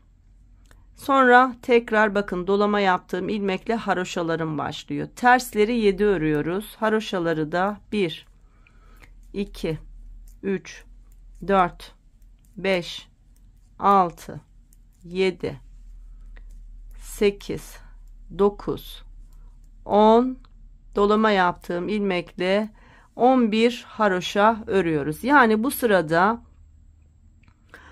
2, 4, 6, 7 ilmek ters, 11 ilmek haroşa. Şöyle bakalım. 2 önden daha belirgin, bakın 2, 4, 6, 7 ilmeğim ters, sonra 2, 4, 6, 8, 10, 11 ilmeğim haroşa. Şimdi tekrar yapalım. 7 ilmek ters, 1, 2, 3, 4, 5, 6, 7 ilmek tersimi örünce zaten hemen dolama yaptığım ilmeğimi görüyorum ve haroşaya başlıyorum. 1, 2, 3, 4, 5, 6, 7, 8, 9, 10. Bakın dolama yaptığım ilmekle haroşam bitiyor. 11. Evet, bu şekilde arkayı örelim. Şimdi küçük üçgenimiz bitti. Büyük üçgenimizde zaten 7 tane ilmek kaldı arkadaşlar. Aynı şu aşağıda yaptığımız gibi 3 ilmek en son kalacak. 3 ilmeği de birlikte örerek tek bir ilmeğe indirelim. Sonra 2 diş haroşa örüyorduk ya. Üçgenimiz bittikten sonra bir diş haroşa örgü örelim. Çünkü ön ve arka bedeni ayıracağız. Kollarımızı ayıracağız. O şekilde örgümüze devam edeceğiz. Ama zoru başardık arkadaşlar. Aslında kolaydı fakat anlatması biraz zordu. Ben bile zorlandım. Aslında bakıldığında sadece artırma ve eksilmeler var. Başka hiçbir şey yok. Çok kolay ve çok da keyifli bir model çalışması. Evet, üçüncü üçgenimizi bitirelim. Tam bir diş haroşa boyunca üzerine haroşamızı örelim. Sonra tekrar birlikte devam edelim. Evet arkadaşlar, büyük üçgen dilimimi de bitirdim. Bakın arada 2, 4, 6, 8, 10, 12, 14, 16, 17 haroşa, sonra 3 tane düz ilmeğim vardı. Üçünü birlikte ördüm. Bir düz ilmeğim kaldı. Bu şekilde sıramı tamamladım. Sonra arka sırada bir sıra haroşa örgü ördüm. Arkadaşlar 101 ilmekle örgüye başlamıştık. Şu anda 211 ilmeğimiz var. Yani 110 ilmek şu robayı çalışırken, bu üçgenleri yaparken aslında artırma yaptık. Şöyle 100 yuvarlak bir robamız var. Fakat benim misinalı şişim kısa olduğu için görünmüyor. Şimdi kolları ayırınca çok belli olacak. Şimdi ne yaptık? Kolları ayıracağız. 211 tane ilmeğimizin arkadaşlar 34 ilmeği ön beden için, 42 ilmeği kol için, 59 ilmeği arka için, yine 42 ilmeği ikinci kol ve 34 ilmeği diğer ön beden için şöyle işaretledim. 4 tane işaretleyici taktım. İsterseniz işaretleyiciniz varsa siz de işaretleyici takarak ilerleyin. Yoksa bir renkli ip bile bağlayabilirsiniz. Şimdi haroşa örgü örüyoruz arkadaşlar. Önce ön bedenimizin 34 ilmeği var. Bu 34 ilmeği haroşa örgü olarak örelim. 1, 2, 3, 4, 5, 6, 7, 8, 9, 10, 11, 12, 13, 14, 15, 16, 17, 18, 19, 20, 21, 22, 23, 24, 25, 26, 27, 28, 29, 30, 31, 32, 33 ve 34. Burası bizim ön bedenimiz. Şimdi bu kol kısmımızda üçgen çalışmalarımız var. Çok kolay ve çok keyifli. Ona başlayacağız. 42 ilmekten oluşan kol ilmeklerim burada. Üçgenleri çalışa çalışa ilerleyeceğiz. Şimdi bunun için önce kolumdan 42 ilmek olan kolumdan 3 tane ilmek haroşa örüyorum. Bakın 1, 2, 3. 3 ilmeğimi ördüm. Örgümü çeviriyorum. İlk ilmeğimi boş alıyorum. Sonra 2 ilmeğim daha var. 2, 3. Geriye döndüm yani. İlk ilmeği boş aldım, 2 ilmeği ördüm. Şimdi tekrar örgümü çeviriyorum. Yine ilk ilmeğimi boş aldım. Sonra ikinci ve üçüncü ilmeğimi ördüm. 3 tane ilmeğim var. Geliyorum. Bir ilmek daha ilave ediyorum. Bakın 4 ilmek oldu. Üçgenleri böyle çalışacağız. Geriye dönüyorum. 4 ilmeğimi örüyorum. İlk ilmeğim boş. Diğer 3 ilmeğim haroşa olacak şekilde. Ördüm. Tekrar çeviriyorum. Örgümün düz tarafı. 4 ilmeğimi ilk ilmeğim boş olacak şekilde örüyorum. 2, 3 ve 4. Şimdi bir ilmek daha ilave ediyorum koldan. 5 ilmeğim oldu. Geriye dönüyorum. 5 ilmeğimi örüyorum. İlk ilmeğim boş. Ardından 2, 3, 4, 5. Hep haroşa örüyoruz. Tekrar dönüyorum. Önce 5 ilmeğimi örüyorum. İlk ilmeklerimiz hep boş. 1, 2, 3, 4, 5. Şimdi bir ilmek daha ilave ediyorum. Burası kol ilmeklerimiz 6. Geriye dönüyorum. 6 ilmeğimi örüyorum. İlk ilmeğim boş. 1, 2, 3, 4, 5 ve 6. Tekrar dönüyorum. Ve tekrar 6 ilmeğimi haroşa örgü örüyorum. İlk ilmeğim boş. 1, 2, 3, 4, 5, 6. Koldan bir ilmek daha ilave ediyorum. 7'ye tamamladık. Hep 7 ilmeğe tamamlayacağız ve keseceğiz. Şu anda bakın 2, 4, 6, 7 ilmeğim oldu. Geriye dönüyorum. İlk ilmeğim boş. Sonra 2, 3, 4, 5, 6 ve 7. Ört. Artık keseceğiz arkadaşlar. Bakın bir üçgen çalışması oluştu. İlk ilmeğimi boş aldım. İkinci ilmeğimi ördüm. Arkadaki ilmeği üzerine geçirdim 1. Sıradaki ilmeği ördüm. Arkadaki ilmeği üzerine geçirdim 2. Sıradaki ilmeği ördüm. Arkadaki ilmeği üzerine geçirdim 3. Sıradaki ilmeği ördüm. Arkadaki ilmeği üzerine geçirdim 5. Sıradaki ilmeği ördüm. Arkadaki ilmeği üzerine geçirdim 6. Sıradaki ilmeği ördüm. Arkadaki ilmeği üzerine geçirdim ve bakın bir üçgen çalışmış oldum. Evet arkadaşlar, buradaki 7 ilmeğin 6'sını kestik. 7.'si şişimizde. O yüzden kolumuzdan bir ilmek daha örüyorum ve üzerinden geçiriyorum. Toplamda 7 ilmek kesmiş olduk. Şimdi tekrar aynı şeyi yapacağız. Bu bir, yanındaki 2, yanındaki 3 ilmeği haroşa ört. Sonra geriye dönüyorum. İlk ilmeği boşaldım. İkinci ve üçüncü ilmeği haroşa ört. Tekrar geriye döndüm. İlk ilmeği boş aldım. İkinci ve üçüncü ilmeği haroşa ördüm. Bir ilmek kolumdan ilave ettim. 4 ilmeğim oldu. Geriye döndüm.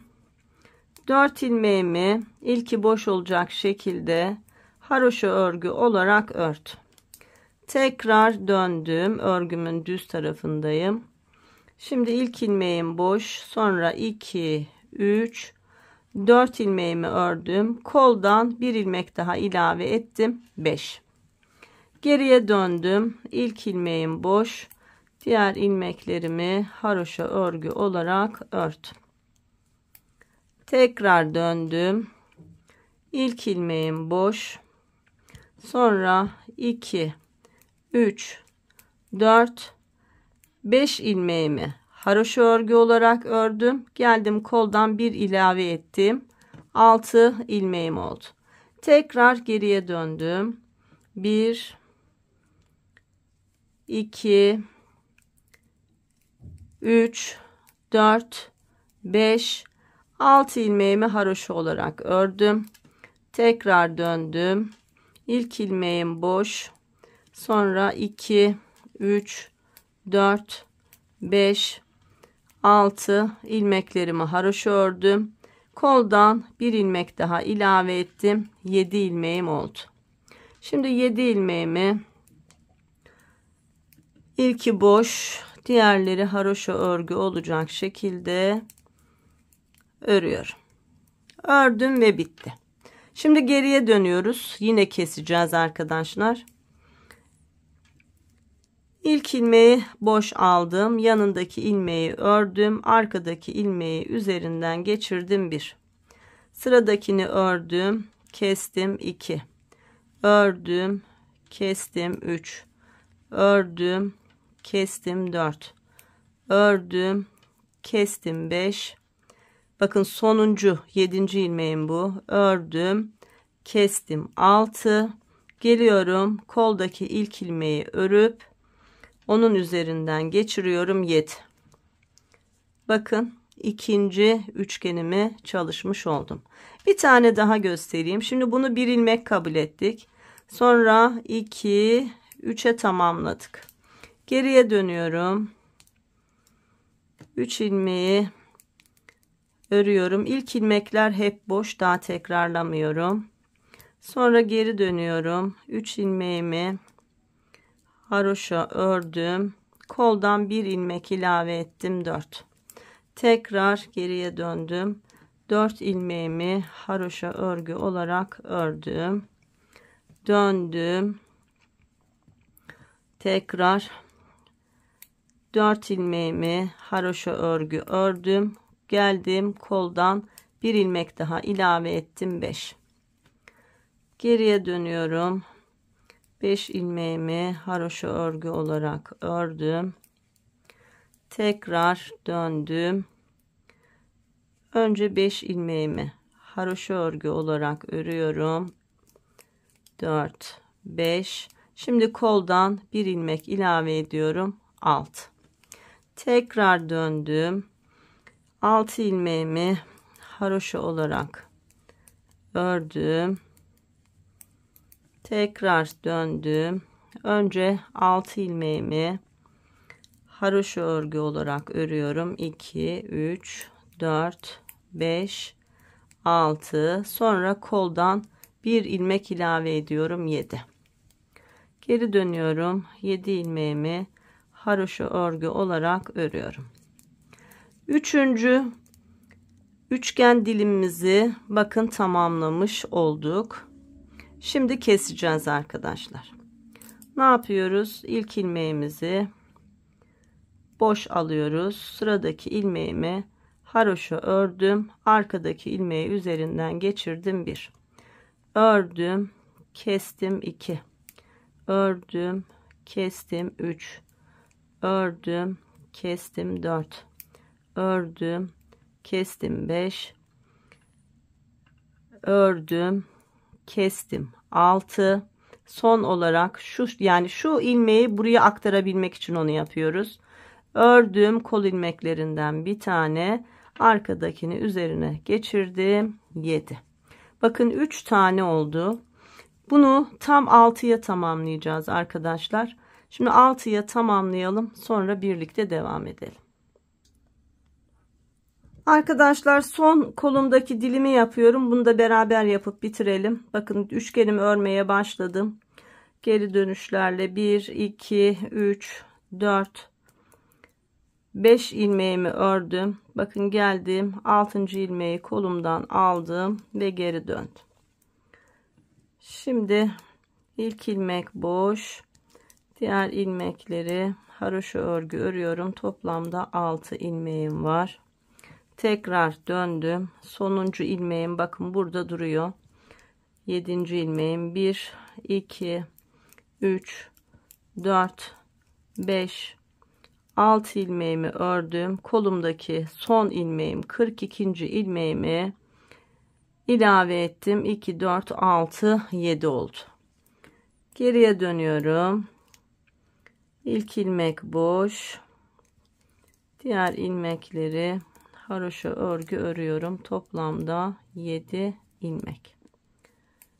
Evet, ördüm. Son üçgenimi de tamamladım. Şimdi bunu da keserek ilk kolumuzu bitirmiş olalım. İlk ilmeği boşaldım. İkinci ilmeği ördüm. Arkadaki ilmeği üzerinden geçirdim. 1. İkinci ilmeği ördüm. Arkadaki ilmeği üzerinden geçirdim. 2.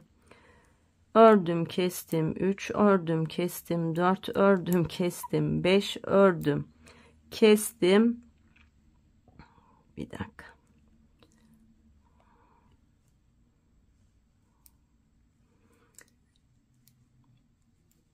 Son olarak ördüm, kestim. 6. Geliyorum arka bedene. Bu ilmeği buraya taşımam lazım. Ördüm, kestim. 7. Bakın arkadaşlar, 6 tane dilimim oldu. Burası benim kol evim. Şimdi arka bedende 59 ilmek vardı. Bakın ilk ilmeği burada oldu. Şimdi bu 59 ilmeği haroşa örgü olarak örelim. Diğer kol altımıza kadar diğer kolumuzu çalışacağız. Haroşa örgülerle 59 ilmeğimi örüyorum. Biri sağ şişimin üzerindeydi. 58 ilmek kalmış oldu. Bu 58 ilmeği haroşa örgü olarak örüyorum. Evet, örelim. Evet, 59 ilmekten oluşan arka beden ilmeklerimi haroşa örgü ördüm. Bakın ikinci kol ilmeklerimdeyim. Yine burada 42 ilmeğimiz var. Şu ayracımı çıkardım. Şimdi hemen 3 ilmek kolumdan örüyorum. 1 2 3. Sonra geriye dönüyorum. İlk ilmeğim boş, sonra 2 ilmeğimi haroşa, toplamda 3 ilmeğimi ördüm. Döndüm. İlk boş, 2 3 haroşa, koldan 1 ilmek ilave ettim. 4. Geri döndüm.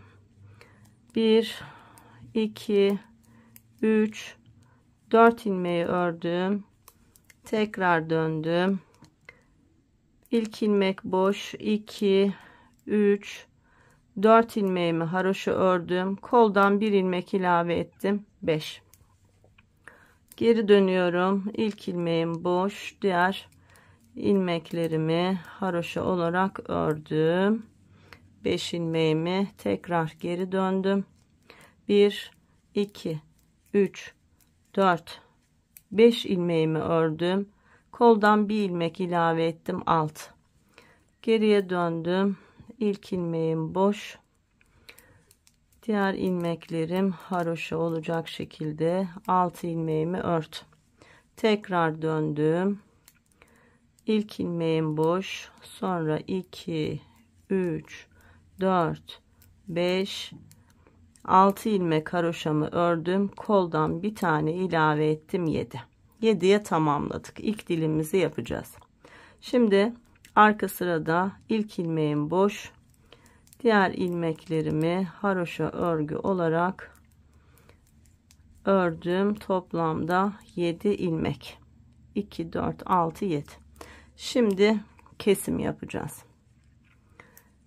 İlk ilmeği boş aldım, sıradaki ilmeği ördüm, arkadaki ilmeği üzerinden geçirdim, 1.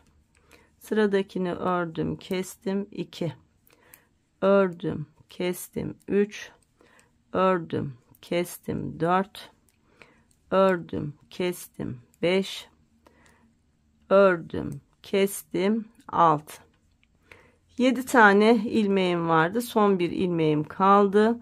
Bu son ilmeğimi de geliyorum, bakın koldaki ilk ilmeği örüyorum, arkadaki ilmeği üzerine geçirdiğimde tam 7'ye tamamlamış oluyorum. Yani bu ilmeği buraya taşımış oldum. İlk dilimi yaptık ikinci kolda. Şimdi ne yapıyoruz? Bir tane şişimiz de var. 1 2 tane daha haroşa örüyoruz. 3 ilmek. Geriye dönüyorum. İlki boş, diğer ikisi haroşa. Geriye dönüyorum. İlki boş, diğer ikisi haroşa. 3 ilmeğimi ördüm ve geldim koldan bir ilmek ilave ettim, 4. Tekrar döndüm, ilk ilmek boş, diğer 3'ü haroşa, 4 ilmeğimi ördüm. Tekrar döndüm, ilki boş, diğer 3 ilmeği haroşa, 4 ilmeğimi ördüm, bir ilmek koldan ilave ettim, 5. Geriye döndüm, 1 2 3 4 5 ilmeğimi ördüm. Tekrar döndüm, ilk ilmek boş, 2 3 4 5 ilmeğimi ördüm, koldan bir ilmek ilave ettim, 6. Geriye döndüm, bu 6 ilmeği haroşa örgü olarak ördüm. Tekrar döndüm, 1 2 3 4 5 6 ilmeğimi haroşa ördüm, bir ilmek koldan ilave ettim ve 7'ye tamamladım. Sonra bu 7 ilmeğimi ilk ilmek boş, diğer 6'sı haroşa olacak şekilde ört. Artık keseceğiz. 7'ye tamamladık. İkinci üçgen dilimimiz. İlk ilmeği boş, yanındakini ördüm, arkadakini üzerine geçirdim, 1. Ördüm, kestim, 2. Ördüm, kestim, 3. Ördüm, kestim, 4. Ördüm, kestim, 5. Ördüm, kestim, 6. 7. ilmeğime kadar kestim, fakat burada bir ilmeğim var. 7 ilmeği örmüş olduk. Bir ilmek yukarıda kaldı. Geliyorum, hemen kol ilmeğimin ilkini örüyorum, arkadaki ilmeği üzerine geçiriyorum. 7 kez kesmiş olduk ve tekrar üçgen çalışmasına başlayacağız. Bu birinci ilmeğim, sonra 2 3 ve geriye dönüyoruz. Evet arkadaşlar, 6 dilim olacak şekilde burada da kesimlerimizi yapalım. Sonra kol altı birleşmesi var. Ondan sonra zaten çok kolay uzun bir haroşa örgü öreceğiz. Sonra tekrar dilimlerimizi yapıp yeleğimizi bitireceğiz. Şimdi şurayı da 6 dilime tamamlayalım. Sonra birlikte devam edelim. Evet arkadaşlar, diğer kolumdaki son dilimi de bitirmek üzereyim. En son 6. ilmeğimi aldım ve geriye döndüm. Bakın, son bir ilmeğim kaldı işaretleyici öncesinde, yani bu 42. ilmeğim. Şimdi 1 2 3 4 5 6 ilmeğimi haroşa olarak ördüm. Son ilmeğim 42. koldaki ilmeğimi aldım. 7'ye tamamlamış oldum ve geriye dönüyorum. Şu an bu arada işaretleyici çıkaralım, onunla işimiz bitti. Evet, şimdi ilk ilmeğim boş.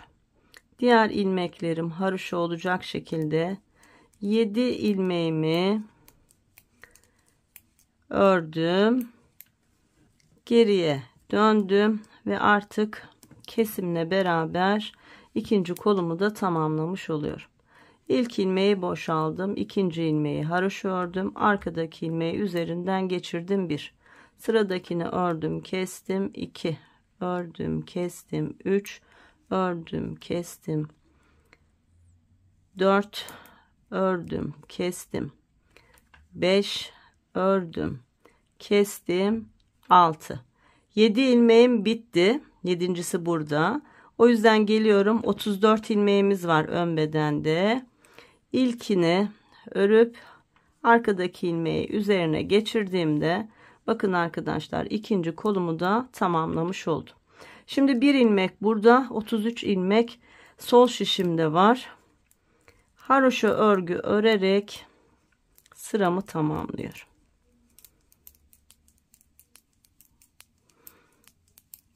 Evet, kollarımızı da bitirmiş olduk. Üst bedenimizi, robamızı tamamlamış olduk. Şimdi arkadaşlar kol altlarımızı birleştireceğiz ve uzun bir haroşa örgü öreceğiz. Bu arada ikinci ilikten sonra 2 4 6 8 diş haroşa örgü örmüşüz. 13 diş haroşa arayla iliklerimizi açıyorduk. Evet, 2 4 6 8 10 12 13. Evet, 13'e tamamlanınca burada da ilik açmayı unutmayın. 3. iliğimizi açacağız. Evet, şimdi kollar bitti. Hatta şöyle bir göstereyim, bakın. Kocaman da bir yelek çalışmış olacağız. Herhalde böyle rahat 2 3 4 yaşa kadar giyilebilecek büyüklükte olacak. Bu şekilde robamız bitti. Şimdi arkadaşlar, kol evimiz oldukça müsait ama adettendir kol altı böyle kalmasın. Şimdi önle arka bedeni birleştirirken şu aşağıda birkaç ilmek kol altında artıralım. Rahat bir kol altı, kol evi olsun. Bundan sonra hep haroşa örgü öreceğiz dedik. O yüzden başlıyoruz. Şimdi 34 ilmeğimiz ön bedenimizde var. 34 ilmeğimizi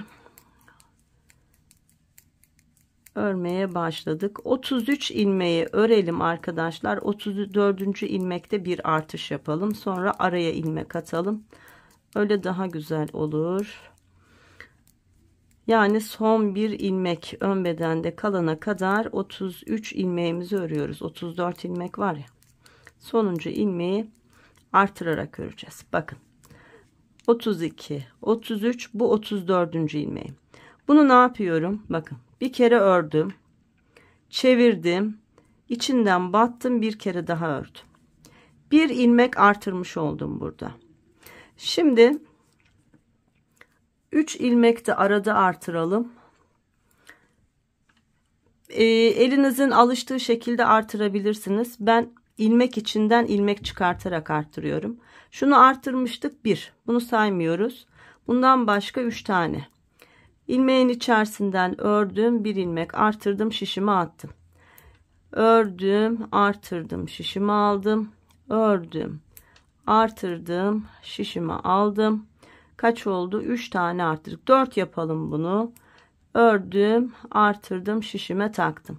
Şurada artırdığım ilmekten sonra 4 ilmek artırdım. Şimdi çeviriyorum. Yani burada 1 2 3 4 5 ilmek artmış oldu. Şimdi arkadaşlar, şu arka bedenin ilk ilmeğinde de aynı şeyi yapacağız. Bakın, ilk ilmeği bir kez ördüm. ilmeği şişten çıkarmadım. Şöyle ilmeği çevirdim. Bakın. Aynı ilmeği bir kez daha ördüm. Yani ne olmuş olduk? Kol altında 6 ilmek artırmış olduk. Bakın 2, 4, 6 ilmek arttı. Şimdi devam ediyoruz. Diğer kol altına kadar arka beden ilmeklerimizi örüyoruz. 59 ilmeğimiz vardı arka bedende. Haroşa örgü olarak son bir ilmek kalana kadar, yani 58 ilmeği örelim. 59. ilmekte aynı çalışmayı yapacağız. Evet, arka beden ilmeklerimin 58 tanesini ördüm. Bu 59. ilmek. Şimdi bunda da aynısını yapıyoruz. Bir kere örüyorum. İlmeği şişten çıkarmadan yönünü değiştiriyorum ve bir kez daha örüyorum. Bir ilmek artırdım. Sonra 3 ilmek daha artırıyorum örerek. Bakın, ilk ilmeğin içerisine batıyorum. Örüyorum. Bir ilmek çıkartıp şişimi alıyorum. Tekrar battım, bir ilmek daha çıkardım, 2, tekrar battım, bir ilmek daha çıkardım, 3, tekrar battım, bir ilmek daha çıkardım, 4. Şurada çıkardığım ilmekle beraber 5 ilmek oldu. Bakın, bunu 2 kere örmüştüm. 1 2 3 4 5. Şimdi geliyorum yine diğer ön bedene. 34 ilmeğim var. Şimdi ilk ilmekte aynı şeyi yapacağım. Toplamda kol altlarından 6'şar ilmek, toplamda 12 ilmek bedende artırma yapmış oluyorum. Bakın, ilk ilmeği bir kez ördüm. İlmeği şişten çıkarmadım. Yönünü değiştirdim ve tekrar ördüm. Hem burada hem burada 6'şar ilmek artırmış olduk. Sonra geri kalan 33 ilmeği örerek sıramı tamamlıyorum. Evet, sıramızı haroşa örgülerle tamamlayalım arkadaşlar. Evet arkadaşlar, ön bedenimdeki ilmeklerimi de ördüm ve sıramı tamamlamış oldum. Bakın, kol altlarımız böyle çok daha güzel olacak. Şimdi kaç ilmeğimiz var hemen söyleyeyim. 34 önlerde, yani 68 ilmek önlerde vardı. 59 ilmekte arka bedende vardı arkadaşlar. Toplamda 127 ilmeğimiz vardı. Biz buna 6 kol altının birinde artırma yaptık. Yani toplamda 12 artırma yaptık ve şu anda bizim şişimizde tam 139 ilmeğimiz var. Artık 139 ilmeğimizle beraber şöyle 15-20 sıra ördükçe karar vereceğim. Yeleğin çünkü enine göre boyunu ayarlamam lazım. Bir haroşa örgü öreceğiz. Ondan sonra zaten şu görmüş olduğunuz çalışmayı tekrar uygulayarak yeleğimizi tamamlayacağız. Şimdi var olan ilmeklerimizle beraber 139 ilmeğimiz var dedik. 139 ilmeğimizle haroşa örgü örmeye devam edelim. 13 diş tamamlanınca 13 dişe ilik açmayı da unutmayın arkadaşlar. Haroşalarımızı tamamlayıp sonra tekrar model çalışmasıyla devam edeceğiz. Arkadaşlar, çok uzun bir video çalışması oluyor. O yüzden görmüş olduğunuz modelin anlatımını üst roba kısmı ve alt beden olarak anlatmaya karar verdim.